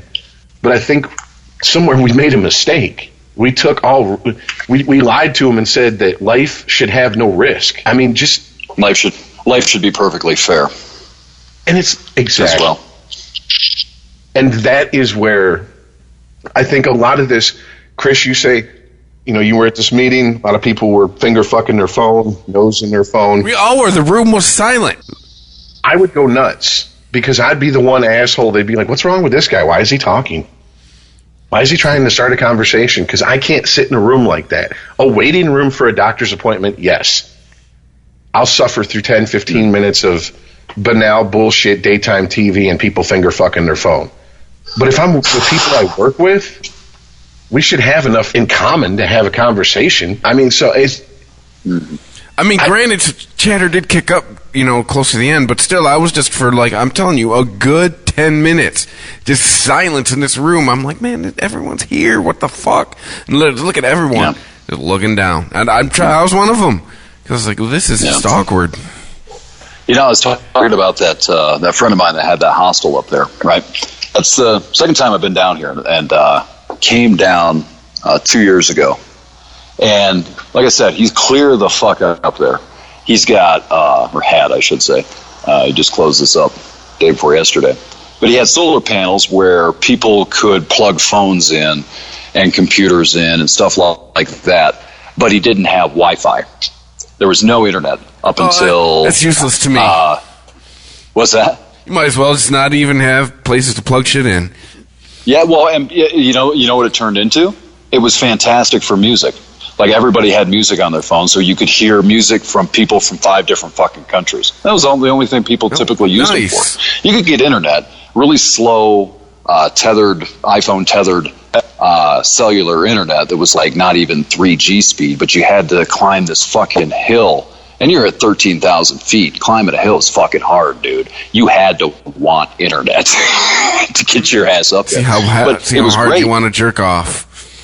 Yeah, well, it wasn't fast enough, and he was on a data plan, so you weren't getting any fucking porn. There was no fucking way. But it was great because all these people would come together, and without that fucking temptation to get on your phone and start posting shit to Instagram or whatever the fuck else, people would sit there and talk, man.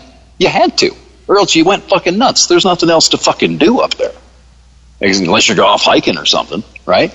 So we would have these fucking fantastic conversations with people, like I said, people from all over the world. It was a hostel, and it was for people who wanted to get the fuck up in the mountains. So you would have 5 or 6 different countries represented sometimes. And you had to sit and talk. And it was one of the fucking greatest things in the world. Because it taught you to reconnect with people. It reminded you, it felt like 1950, comparatively speaking. And it was one of the first things I noticed the first time I came up here, how awesome that was. Because we were having, these kinds of conversations that we're having tonight, we're having at that fucking table almost every night. And it was wonderful. And I think that may have been one of the first things that I talked about, the digital detox crap, the last time I was on. It may have been the thing that sort of planted the seed for that, or at least one of the seeds, because it felt so good. to be able to do that. And you can't do it with anybody else now. You know, it's like Chris said, you know, you go and you get a group of people together in the same room. Most of the time they're finger fucking their phone. Yeah, and I blackout. That's what, what's that? Blackout. We need a it's good fucking blackout great, dude. Nationwide. I'm telling you, man, do it for a month. And I would love to see that happen for like a month and watch it. People would either go nuts and on each other, or they'd have the same experience I did. One of the two, maybe half and half. Well, if you look at the population choices, boom, that's for sure.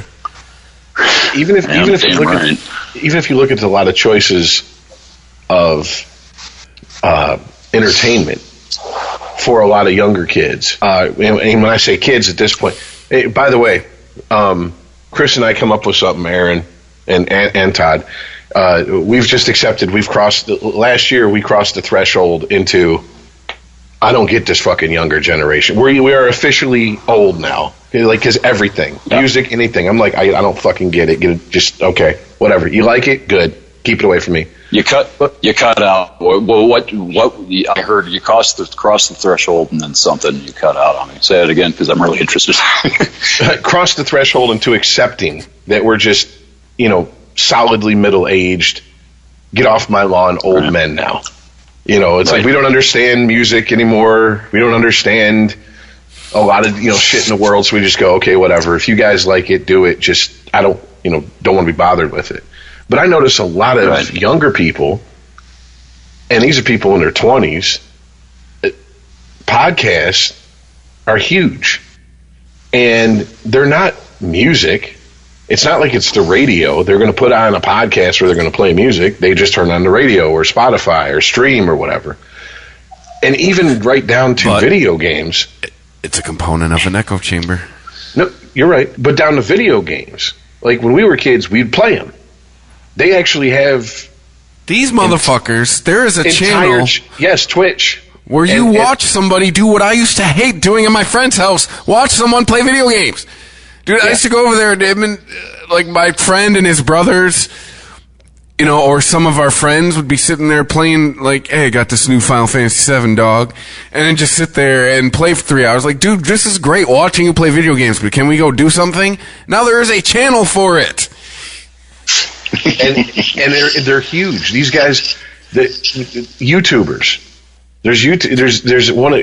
There was recently a YouTuber who went over to Japan to some area in Japan where kids kill themselves, and he saw someone who had hung himself, and he put it up, and people, our age for the most part, were like, why the fuck would you put that on YouTube for? And by the way, his audience is mostly like 12 to like 15, 16. Yeah. Why would you put that on there for kids to see a dead body hanging there? It was like Stand By Me.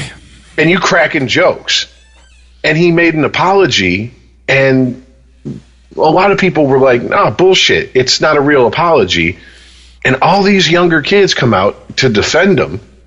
And that's really when I was like, I don't get it. Because this is not a guy, Chris, if he was like 14 himself, that might make sense. Because kids do dumb shit without thinking. This guy's like in his late 20s. People doing what they got to do for hits. And he's a fucking millionaire, dude. That's the fact that the phrase YouTube millionaire exists blows my mind. But think about how these kids react to this. I mean, this is the guy that's telling them the truth. My girlfriend's got a 16-year-old little sister. She's 17 now, but when I met her, she was like 15, and she's talking about her mom taking her to the mall to see this YouTube star, and going there and hearing about the shit's like packed, like fucking like shit, like when you see the file footage from the Beatles, like that kind of shit packed at a mall for a fucking person who uploads videos. In essence, that's what they do. I just wonder if people like back in the 40s had the same reaction to TV stars. You know what I mean? It's just a new media. It's a new medium. Right. Let's not be too dismissive, though. I mean, whether you agree that their content is worth watching or not, they're producing content. Right. Like the same way that we're producing content. Oh, if I came off as if I came off as I was shitting on the fact that he has a YouTube channel, and that wasn't my point. The point was, you are someone who's solidly into your 20s, and you know your audience demographic, and you're putting it out there. And Aaron, you did say something that made me go, I didn't think of that. Maybe to the kids that are in his demographic, they're like, this is an adult who's not lying to us. Right. Or, I mean, I don't even know if they see him as an adult necessarily. Well, that's true. I think it's just, this is like when you're, you're 10 years old and hanging out with some 15-year-olds who's going to tell you all what sex is like. Well, and you're just hanging on every word. And your parents don't want you to hear that shit. But you're like, fuck you. This guy's telling me the truth. You guys don't tell me this shit. Yeah, for me, the big one was drugs, because my parents, both of them. And remember, don't trust anyone over 30. But no, both my parents, they were raised in teenagers in the early 20s and the 60s and in the 70s. I know they did their fair share of drugs. I know they smoked weed. And they fell for the Reagan era bullshit of, well, these drug dealers, they'll give you the first one just to get you hooked. I never met any of these drug dealers, by the way. I have always had to pay for all of my drugs. My dad tried to tell me a story that if I got around the wrong drug dealers, they would hold me down and inject me with heroin. Do this! Now, I want to shrink my profit margin. Take this for free. Now that I'm 40, and I've been in bands with heroin. One's always the hardest one to get. And I've been in bands with heroin addicts. I know for a fact they ain't sharing shit unless they fucking... You better have something on it.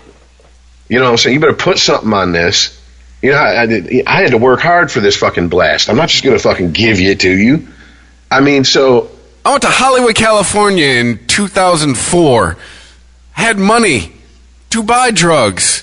Took 4 days to find weed. Where are these guys just giving out the first one for free? And so maybe it's the same thing. Maybe because we knew through experience that it's like, okay, this is bullshit. And it's only natural that the younger generation is going to be doubtful and distrustful of the older generation. I mean, that's absolutely normal. And I have no beef with anyone who's younger who goes, I don't trust you. Why would you tell me the truth? And the only thing I can look at him and go is, I'm not your brother, I'm not your mother, and I'm not your father. I don't give a fuck if you live forever or die right now. Why would I lie to you? You can have a nice, long, healthy life. You could drop dead. As long as you don't ruin my day, I don't give a fuck. I don't care enough. Don't jump in front of my car. Yeah, exactly. I mean, and I think that's probably the only reason I'm making a pretty, big assumption here. But even though the nature of my work, I work with a lot of younger people that they don't see me. They see me as like, oh, there's Rich, but they're not like, oh, he's gonna shit on crazy kids with your Atari 2600 and Dan Fogelberg albums. I can't hang with you, Like, I'm not that old guy yet, at least. Give me about 5 years. Your Pizza Hut and your electronic football games. Yeah, back in my day, if we wanted fun, we had to go to a barn dance and finger fuck, Yeah.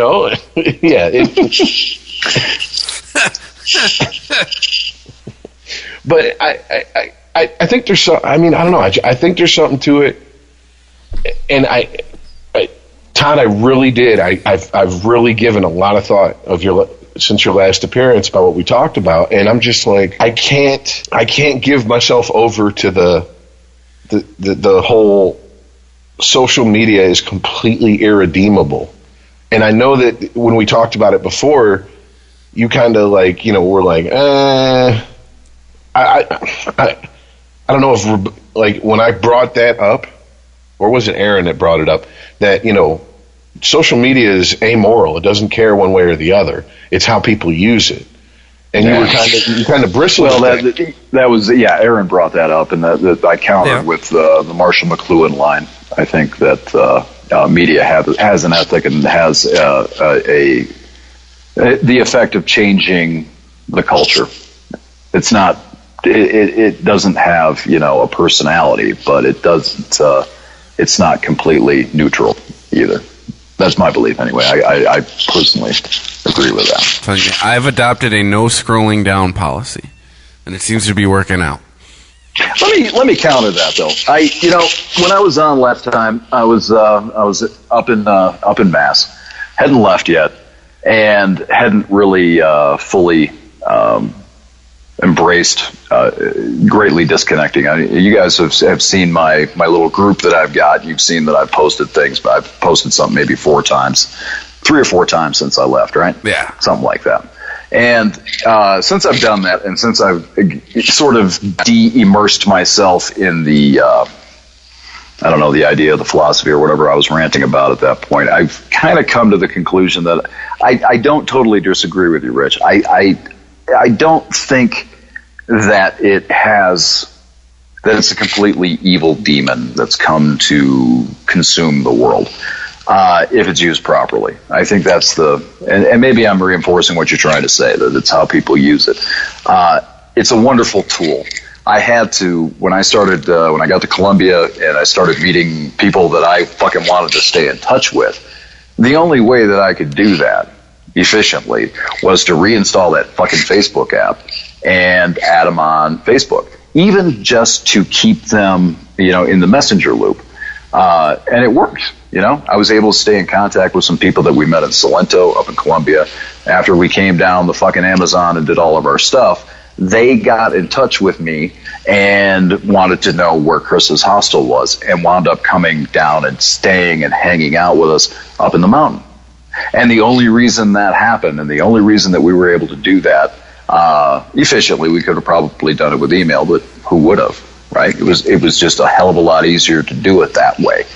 So if you use it, I guess, as a communication tool and a way to stay in touch with people without, as Chris said, scrolling down and having to suffer the political and social opinions of every Neanderthal that's in everybody's fucking list, it is a useful tool. I'm not going to deny that. And I do like saying that, I like having the 20 people in that group, you guys included, where we can sit and have decent conversations. But there has to be some sort of boundaries where you have to have, if not etiquette, you have to set ground rules where, behavior has to be moderated. And I think that the participation, whoever's participating also you have to have the guy, the doorman, to sort of keep the horse shit away from you. I wonder if we'll see a kind of segregation of social media where it's not just about having one platform where everybody that you want to communicate with is on, and it becomes more about what type of conversation do you want to have. Do you want to have a debate? Do you just want to share your food pictures? Do you want, I don't know if we've seen any evidence of that yet. No, but it's early. Yeah. I don't disagree. I mean, I do, I'm not monolithic enough to say that everything that I said 5 or 6 weeks ago was right. I do give myself a little bit of leeway to, I'll change my mind. If I change my mind, I change my mind. I'm not striving to, Emerson said that consistency is the hobgoblin of a small mind. If I'm wrong, I'll change my mind and I'll admit it and I'll move on. But yeah, I think at this point, it's almost like handling uranium. You know what I mean? It's like you can't. Yeah.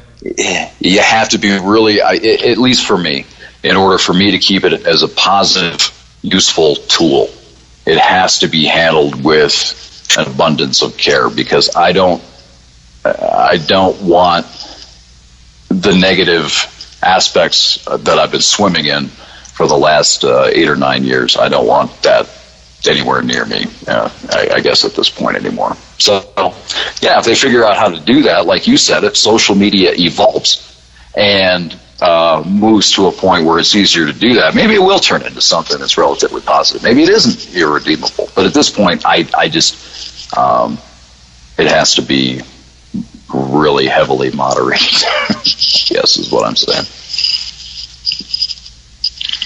And so, yeah, to me, it almost, at that point, it turns into what the precursor to social media, which was internet forums, where if it almost just becomes that. And as fucked up as this might sound, I almost feel like that's better. I join groups on Facebook that are closed or secret or whatever, where you have to be added or you have to know somebody, and I find a lot less bullshit. Every once in a while you get a shit stirrer who gets through the front gates and goes nuts, porn bombs the place, reports everybody, whatever he could do to, just whatever he could do to cause general mayhem. And you got to blow it up and then almost start over again. But it's a small price to pay to have a little corner of Facebook to go to and have conversations where it's everybody, for the most part. There are doormen, like you said, Todd, but for the most part, we self-police. We're almost like an ideal hockey team. We take care of our own shit. I operate mine. That group that I have, that you guys are in, it's not very active now, but we had a guy who he was a liberal dude, and he used to be one of the most sensible motherfuckers that I knew. He would run the middle. He would try to be congenial. He would try to have decent conversations. I added him and his wife. And this motherfucker has along the way over the last year, has self-radicalized to the point where I had to fucking bounce him and his wife, because you don't fucking just bounce a guy and leave his wife in the group, right? And but there's no fucking way that ever works. And then she fucking goes to my page and gives me this ranty, oh, fuck you if you're gonna block me, blah blah blah. I didn't want to be there anyway. It's like, well, yeah, obviously it didn't matter because now you're here ranting about being bounced. Great, that makes a lot of sense. But anyway, when you talk about the self-moderation, though, I don't operate that group that way at all. I am the boss. I operate on the Führer principle. I am Hitler in that group. And if I don't want you there and you violate any of my very commonsensical little rules, which are, you've seen them, Rich, they're not that fucking extravagant, but they're pretty cut and dried. You violate them, I will fucking throw you the fuck out, because I do not want that bullshit in that group. And it worked. It wasn't, I wouldn't call it vibrant. We don't have 200 people in there, and it's not, but the conversations that we did have with the people that were in there, for the most part, except for this other self-radicalized dude, were really good. And it works. And you're right. It's almost like the old internet forums. And that's what I think that's the direction to go with this. Where, you have to know somebody to get in, you have to be vetted, and it has to be operated, sort of in it's like a totalitarian regime. You violate the law, you're gone, just so you can keep the peace. Yeah, I had a buddy who added me to a group, and I got in there, and I thought it was a group to have as civil a debate as you can and try to keep it respectful as possible. And it quickly devolved into people creeping on each other's Facebook profiles, pulling pictures of their mothers. This is the group that I've talked about without really going into detail, where I had someone take screenshots of my profile and threaten to send them to my mother because my mother was listed on Facebook. And I'm like, well, she's been dead for 6 years, so unless she got some serious smelling salts and space heaters, she's not going to give a fuck.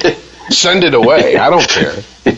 And I got bounced out. And my buddy who added me goes, hey, man, I'm sorry. And I'm like, I've been kicked out of enough groups not to know to take it personal. Right. It's just, to me, if that's the way if that's the rules of that playground, I'll find another playground that little bit further down the road. I'm fine with that. Right. That's nonsense. That is trolling. That is literally doing shit that's going to end up, to kind of bring it back to it, where you're going to get doxxed, or you're going to get swatted, or you're going to piss someone off to where they're going to go, oh, I see this picture of you standing outside your work. I know right where that is. And people say, oh, that doesn't happen. I've literally seen it happen. We've had it happen at a job I worked at.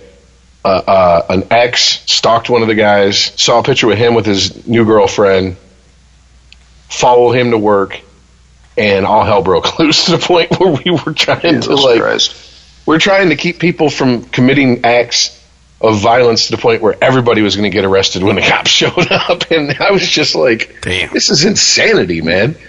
And this is a place of business, and we're trying to, customers are in there going, what the fuck kind of place do you guys run here? And we're just like, please just don't get involved. The cops are on the way. Get it outside. It's like bouncers. It's literally like bouncers. Get it outside in the parking lot. You're not going to do that shit in here. And hopefully cooler heads prevailed. Cops showed up.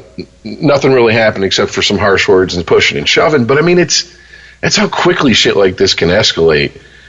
And that's why I keep my circle of people on Facebook so small. And how like you said, you run your group is how I run my page, my personal page. If someone comes on there trying to start an argument, I'll give them a very polite but stern warning. I don't do this on my page. You want to do it on yours, fine. They persist, I bounce them. And if it's one of those people who get through the cracks because they're a friend of a friend and I don't know them and they get in and start shit, I shut it down immediately. You're gone. Yeah. And I just block them. Call me a pussy, but I don't need this. Well, there's something else that it's interesting you mentioned that. There was this thing that I came up with when I was weeding everybody out last year called Friendship Capital. Where you have, like, there's a lot of people that I haven't seen in 30 years that think that they have this overabundance of familiarity with me. You know what I mean? Where they think that they can just sort of, they can come in and bust my balls and start, jumping in on every fucking conversation I'm having with everybody else. And it was just like, it dawned on me, like, motherfucker, I ain't seen you since Reagan. All right? Maybe if I had laid eyes on you in the last 5 years or the last 10 years, maybe I would give you a little bit more slack. But you know what? You don't have any of that capital left. You don't have that right or you don't have that sort of Jesus Christ, my mind is slipping here, and there's an obvious word, and I can't find it. But you don't have that sort of capital where you're permitted to be that familiar with me.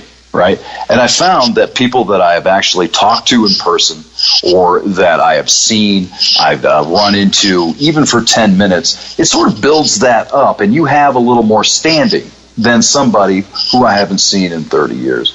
And it comes back to, I think, that organic interaction and how that sort of feeds and builds relationships and keeps things, I think, at a more relatively stable and appropriate relationship status, if that makes any sense.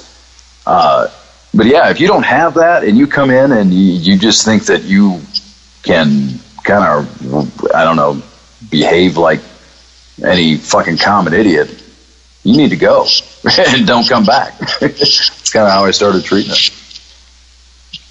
Well, yeah, I mean, we kind of talked about this last week. Aaron, you said that you've been on Twitter and someone is, I can't remember the exact circumstances. Was it like went off on some racist whatever tirade and somehow you were included and you were like, I don't think so. I'm not dealing with this. And, is that a bitch move? I don't know. I just don't want the drama. Yeah. I can create enough bullshit for myself to deal with. I don't need your baggage too. Trust me. I got a U-Haul truck outside full of my baggage. I don't need yours. So I'm good.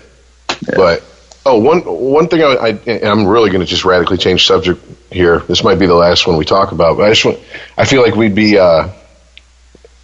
we would be missing something if we didn't bring this up. The whole fucking Chris, you jinxed us last week. You said Jeff Sessions hadn't done shit with pot. Oh, Jesus Christ. He's done, but he's made this noise before already. He's already rattled this coffee can. He's done the same thing. I don't know, like. Well, but he officially rescinded I forget what they called it. There was a name for the memo based on the man who penned Cole. Yes, thank you. The Cole memo that basically said that that the federal government should just stay hands off when it comes to medicinal marijuana. And the federal, what it was, just to clarify, what it was that it ordered the state's attorney generals to deprioritize prosecuting marijuana related Yes. offenses. So basically, Absolutely. leave pot alone. It wasn't the federal government; it was the Fed telling the state's attorney generals not to do these sorts of things. So it's not like the Fed's moving in. And what I'm wondering, not to completely cut you off, I just want to throw this out there and let you guys run with it for a second. What I'm wondering is, Sessions can, go in and de-Obama-tize pot if he wants to. What if the state's attorney generals don't follow that directive? And where do states' rights come in? This is the thing that I was thinking about. These cunts that are always whining about states' rights, states' rights, states' rights, states' rights. This is the most obvious states' rights issue I can think of. And where is, where's the the consistency as far as leaving states alone and letting the people who live in these states determine their own fate, absolutely. I guess. Well, we haven't heard much from Trump on the issue of cannabis, but we know that he considers it a states' rights issue. At least he did at one time in one interview. Who knows what he actually thinks now, but he hasn't been vocal about it. So it doesn't necessarily change anything, but it could definitely leave open for a lot of prosecutions of what are considered legitimate businesses in those states. So it's bizarre, isn't it? Like you open this door, and for several years you let people build businesses and you let people sort of build infrastructure around these businesses, and all of a sudden, just because one Alabama fucking inbred motherfucker can come in and be appointed attorney general, all of this is going to be blown up. How is that even? I don't get that. Where the fuck are we living? Now you've got to base your business and how you make a living. If you choose to follow the new law, you have to build that on a 4-year plan, because the next guy who comes in might find you to be a criminal. How does that make any fucking sense whatsoever? It doesn't. The governor of Colorado was on NPR, and he was talking about, he's basically said, I'm not saying things are going to be as wide open as it has been, but if you follow the regulations the state sets, I don't think you're going to have many problems. And the interviewer said, now how could you say that to people in your state? And to be honest with you, I don't know if I think the governor of Colorado's a Democrat, I believe so. But he said something. Yeah. He said something. No, the Hickenlooper, he's a Republican. Oh, he's a Republican? Yeah. Is he really? Then this makes what he said even more ballsy. He basically said he thinks that this proclamation, whatever, from Jeff Sessions is more of it's a reaction to the fact that not only has California legalized recreational weed, but they've made their state a sanctuary state. Yes. And that this is, since you're going to do that, we're going to crack down on this because you're not doing what we want you to do over here. And Colorado hasn't crossed that line. So it's almost as if he was implying, I mean, he did bring up 30 states have some form of medical marijuana laws, or a few of them just have outright legalized it. But he said California is the only one that's declared itself a sanctuary state also, and this proclamation comes out right after. Kind of like 2 + 2, I'm not going to tell you what it equals, you figure it out for yourself. And if that's the case, to me that's even worse than if Jeff Sessions just says, his whole, no one who smokes weed's a good person, and I'm going to go after it. That's bad enough. If you're using that as an excuse to crack down on a state that did something that you don't like, and you are a member of the quote-unquote states' rights party, I mean, states' rights only applies as long as those states are doing things that you consider to be right. Yeah. It's all about states' rights until it's about abortion and weed. Yep. When it comes to drugs or your uterus, well, a uterus. I shouldn't say your uterus. And now they've added a third one. We're not going to, you can't be a sanctuary state immigration whatsoever. Yeah. And which I think is, if I'm understanding it correctly, and if I'm wrong, please correct me, because I don't want to keep walking around ignorant of the facts, that doesn't mean that you have carte blanche just to walk in that state and you have the exact same rights as a natural-born citizen. That just means that if something happens and you go to the hospital, they don't call ICE on you to come get you after they've stabilized. Immigrants are coming in here. It goes. They're It goes a little further than that. And they're getting abortions. I lived in two sanctuary cities, Denver and Santa Fe. And I think it goes a little bit beyond the hospital. I mean, even if you get pulled over, like if you're an immigrant and you're here illegally and a cop pulls you over, what it means to be a sanctuary city is that they don't check your immigration status, even in that case. Yeah. You know, now you shoot somebody, okay, you got a problem. But just normal, you know, going to the hospital, normal interactions with the police, you know, minor traffic issues or whatever. No, they're not going to. It's not like a papers, please kind of thing. They don't do that. Gotcha. Right. It's like where a lot of areas have decriminalized cannabis. It's not legal, but it's not a priority either. Right. Don't be an ass about it. Basically. Right. Yeah.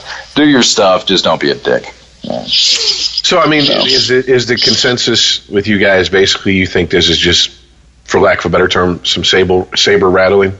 Yeah. Well, you have to consider, I mean, if it's how much is this really going to change?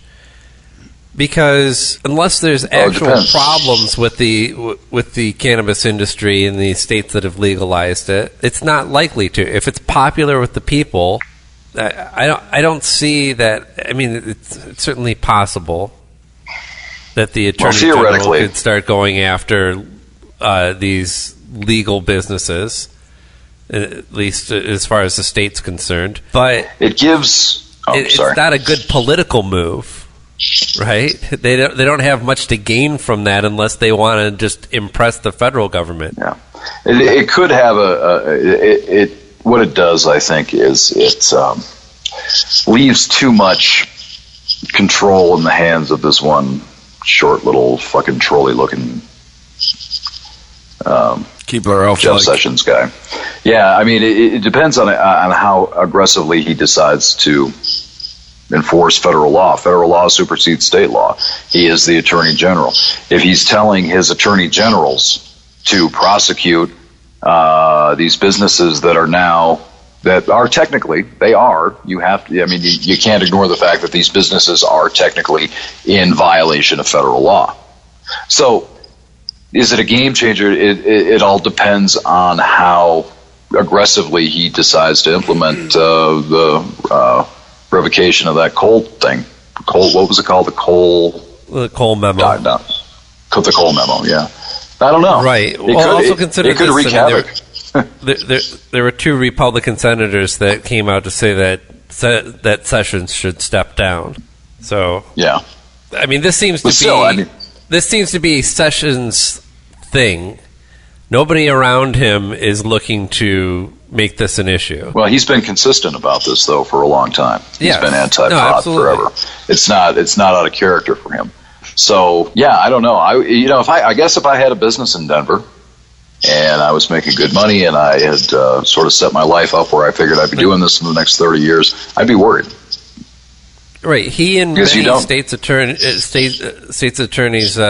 general have power to act unilaterally on this.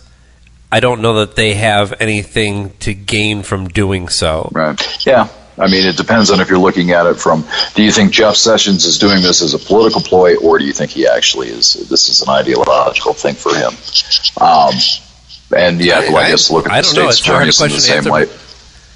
Yeah, I think it's an ideological thing for Jeff Sessions. Certainly. Man, whatever. Well, that makes it worse. This motherfucker needs to go back to busting corporate criminals and making EL fudge cookies. Just get the fuck out my face with this shit, man. Fuck, seriously? Yeah. I mean, we're going to sit here and talk.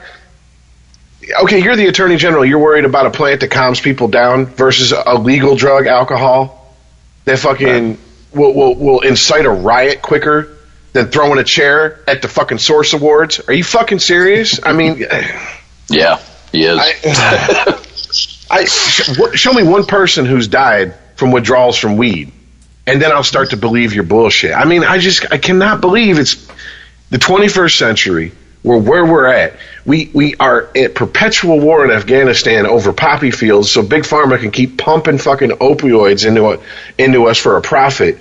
Yet we're worried about a fucking plant that grows naturally. This is out here. Yeah, you look at the progress that's been made with pot in the last 10 years, and this is why I used to call the Republican Party the regressive party. Because it's almost like you're trying to devolve rather than evolve. You take a couple of steps forward toward common sense, and yet as soon as you get a Republican in office, you've got to roll back any sort of social progress that's been made. You're not even the social shit that we typically talk about, but this is just common fucking sense. Legalize the shit. It's making money, man. Yeah, hearing the governor talk about just take a shit on it. Hearing the governor talk about $500 million in revenue.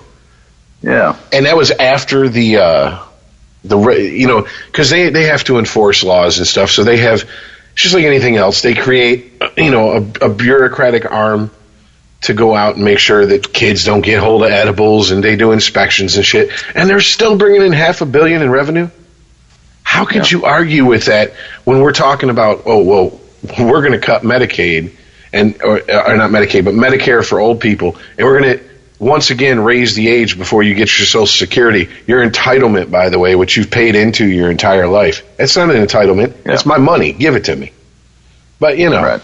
We're going to worry about a plant that could make us money because, why? It's the devil's lettuce?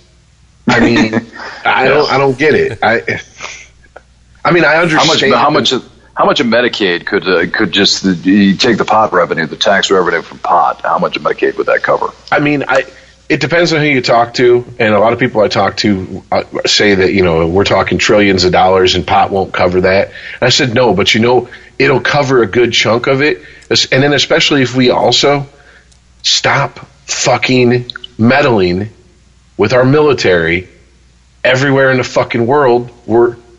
Something goes on and we're afraid, something's going to happen we don't like, so we better have bases over there. I mean, what are we worried about Germany and Japan doing at this point? Making scat porn and better iPads? The fuck out of here.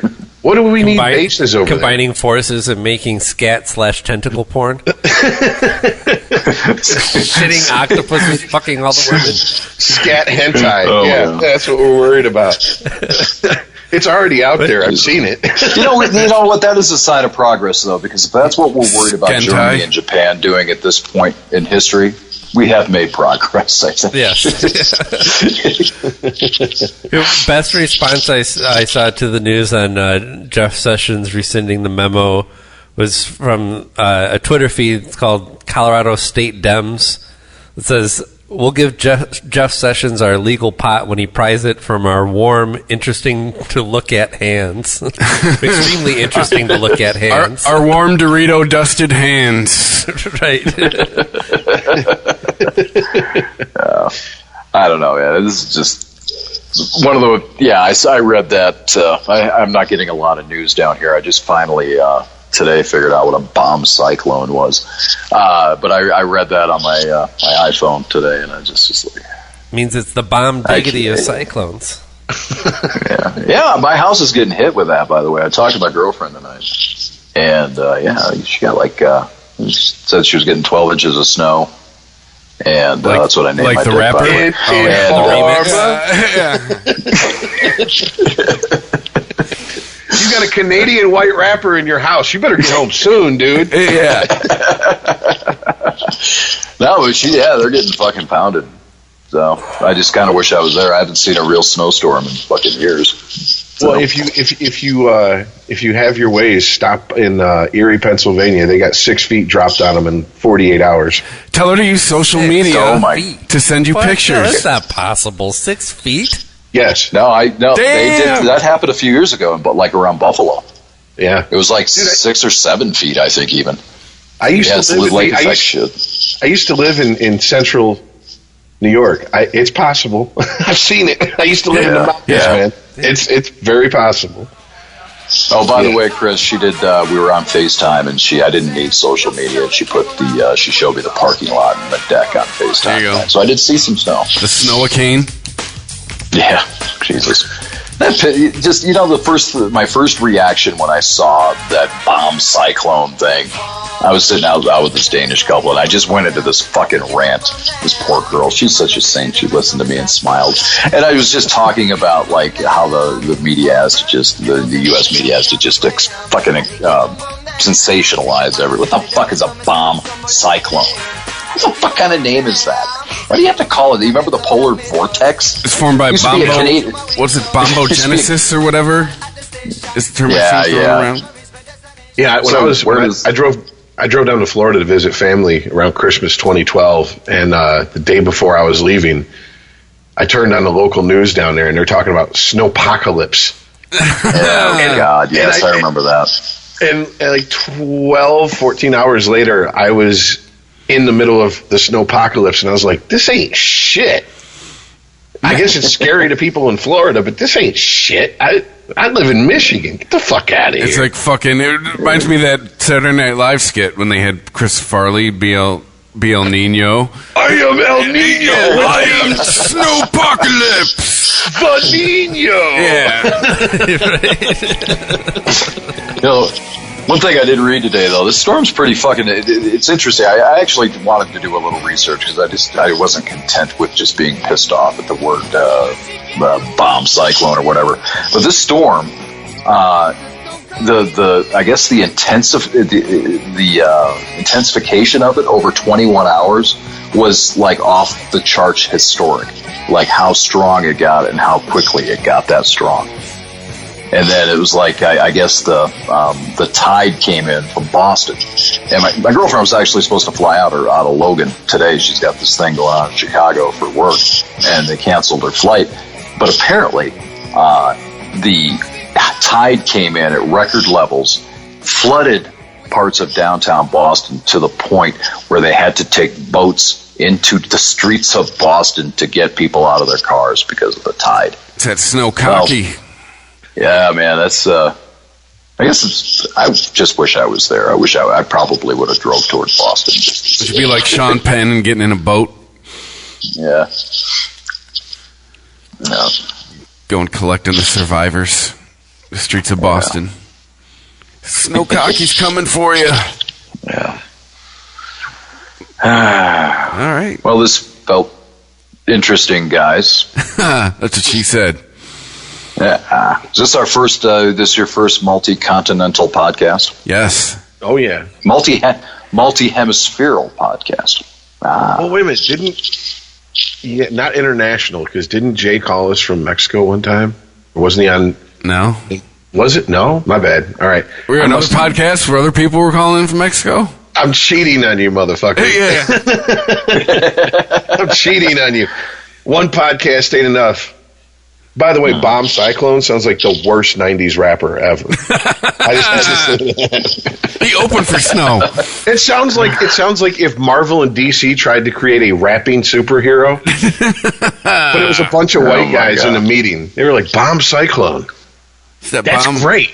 You know, I'm going to create a game. I want to create a game. I want to create the unregimented drinking game. Oh, boy. And every time comic books are mentioned, you have to take a shot if you're listening to this podcast. And then at the end of the podcast, you have to take a picture of yourself and send it to us.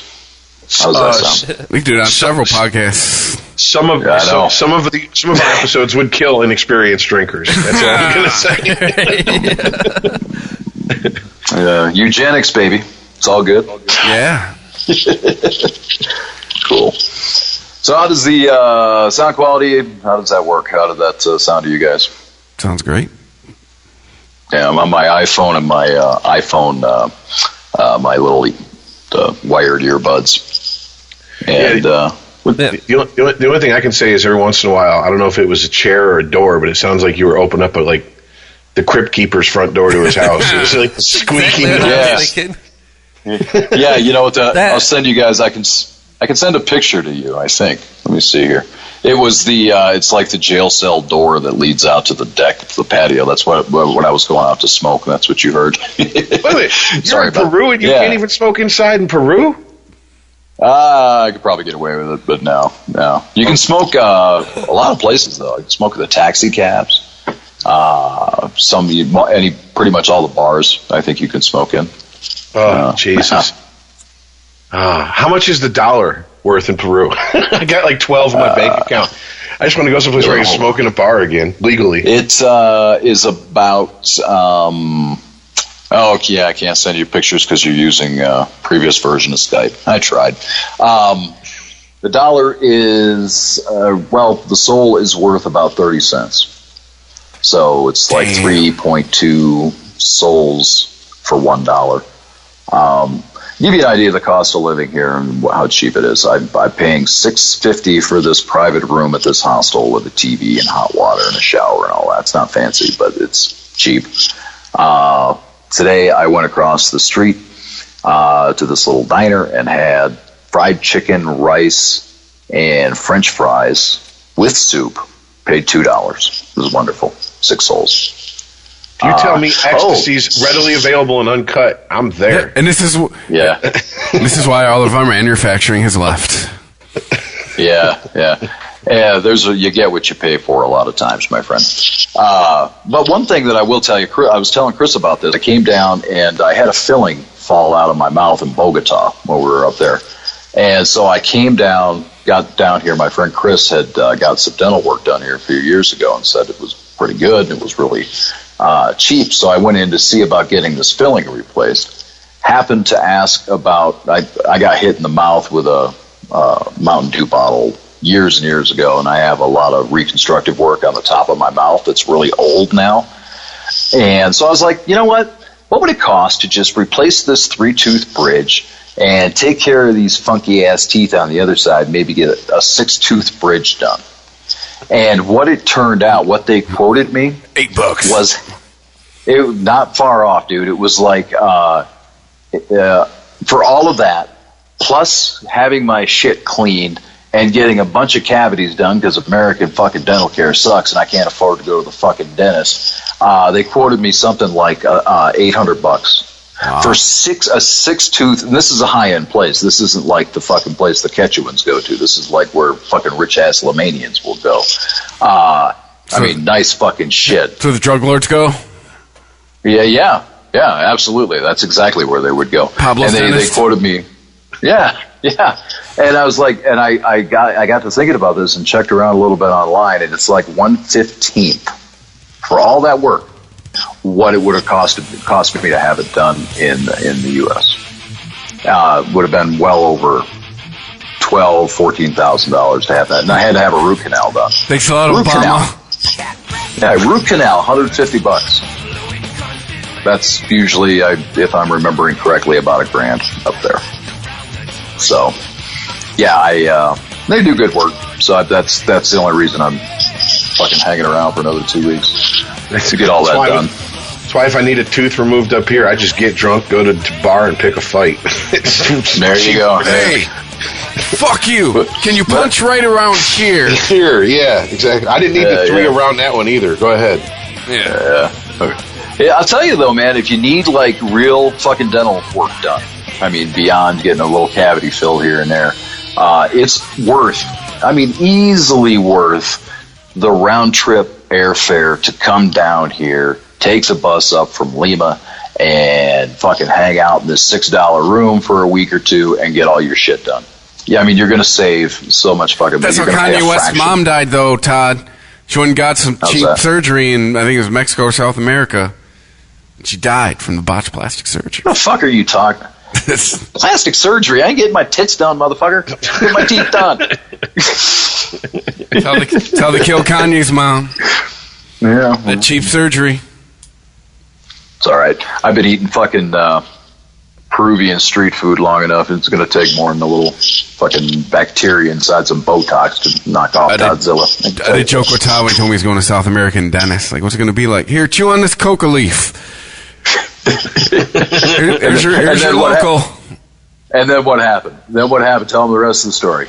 I don't know if this is information you'd like to volunteer. That's why I don't want to tell the rest of the story. Yeah, it's fine. Nice. Yeah, and then I sent him a picture of the bag of coca leaves I had in my fucking pocket. That's it. There you go. And all of a sudden, we heard "Can't You Hear Me Knocking" by the Rolling Stones. I did tell him that's all it takes to start a cartel. Dude, if you ever come down here, you can get coca leaves. I think you can get them in Colombia. I think they're legal up there. But they're like the sacred plant of Peru, right? Little fucking leaves. You take the stems out, you shove them in your cheek. You take some baking soda or some other bicarbonate, and you put that shit on there. It is the best fucking thing ever. Nothing like cocaine. I mean, you get the energy that you get from cocaine, but you don't get any of the other shit. It's fucking awesome. It's such a wonderful thing. I wish I could bring you guys a fucking pound each. No, I don't want to go to jail. No, NSA, prank caller. Yeah. I don't know who this is on the other line. Yeah. All these guys that I met up in... What's that? I was going to say, so on that, should we wrap this up? This is being recorded. Go ahead and feel free to use your editing skills on that last part if you want to. Yeah. No problem. All right. Oh, speaking of which, I never... did you ever get that disc, Rich? No. You didn't? She forgets us. Yeah, Santa... the Santa Anita address, right? Does that sound familiar? Yeah.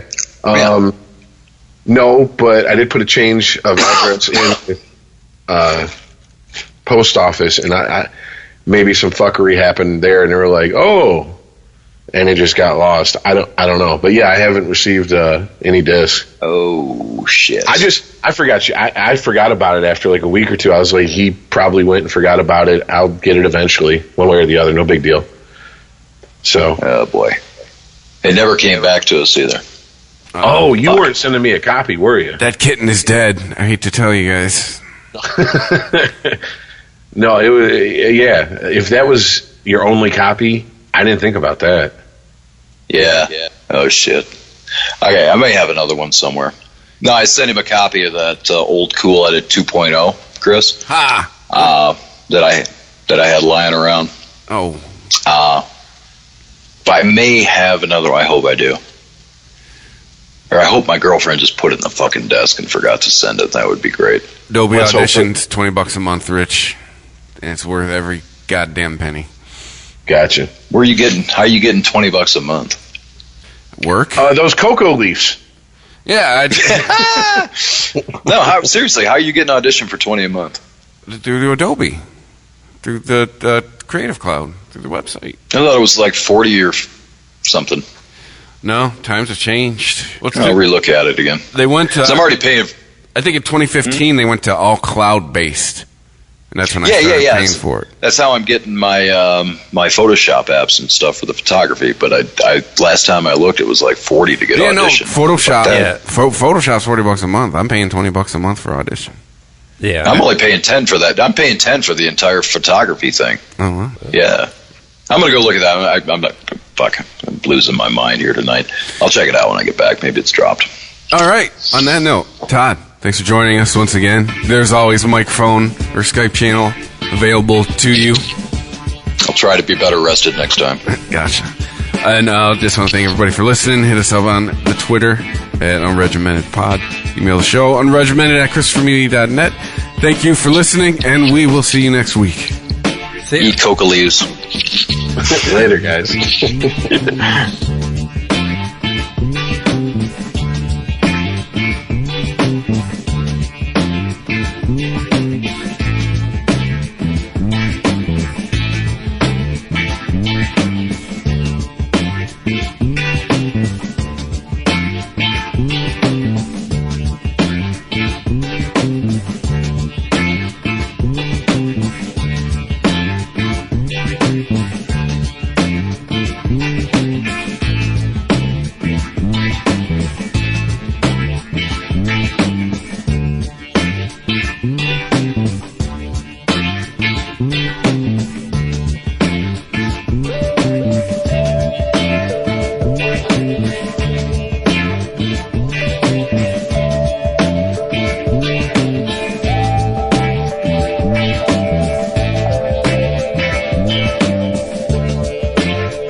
If you like this show, please tell a friend. Please follow us on Twitter and like and share us on Facebook by searching for Christopher Media. You can subscribe to all ChristopherMedia.net shows for free on ChristopherMedia.net. Please make sure to rate and comment on all your favorite Christopher Media shows. Thank you in advance for supporting Christopher Media by clicking on the PayPal button and by clicking through to all the sponsors who support ChristopherMedia.net. Thank you for visiting ChristopherMedia.net, and thank you for listening. Thank you for visiting ChristopherMedia.net. What makes Fairway the most unique market in New York City? We provide the best selection, period. 60 varieties of olives, 70 custom roasted coffees, 80 selections of fresh fish. Fairway, like no other market. Visit your local Fairway today. What makes Fairway the most unique market in New York City? We provide the best selection, period. 60 varieties of olives, 70 custom roasted coffees, 80 selections of fresh fish, 90 types of preserved pickles, 135 olive oils, and over 250 international cheeses. How unique is that? Fairway, like no other market. Visit your local Fairway today.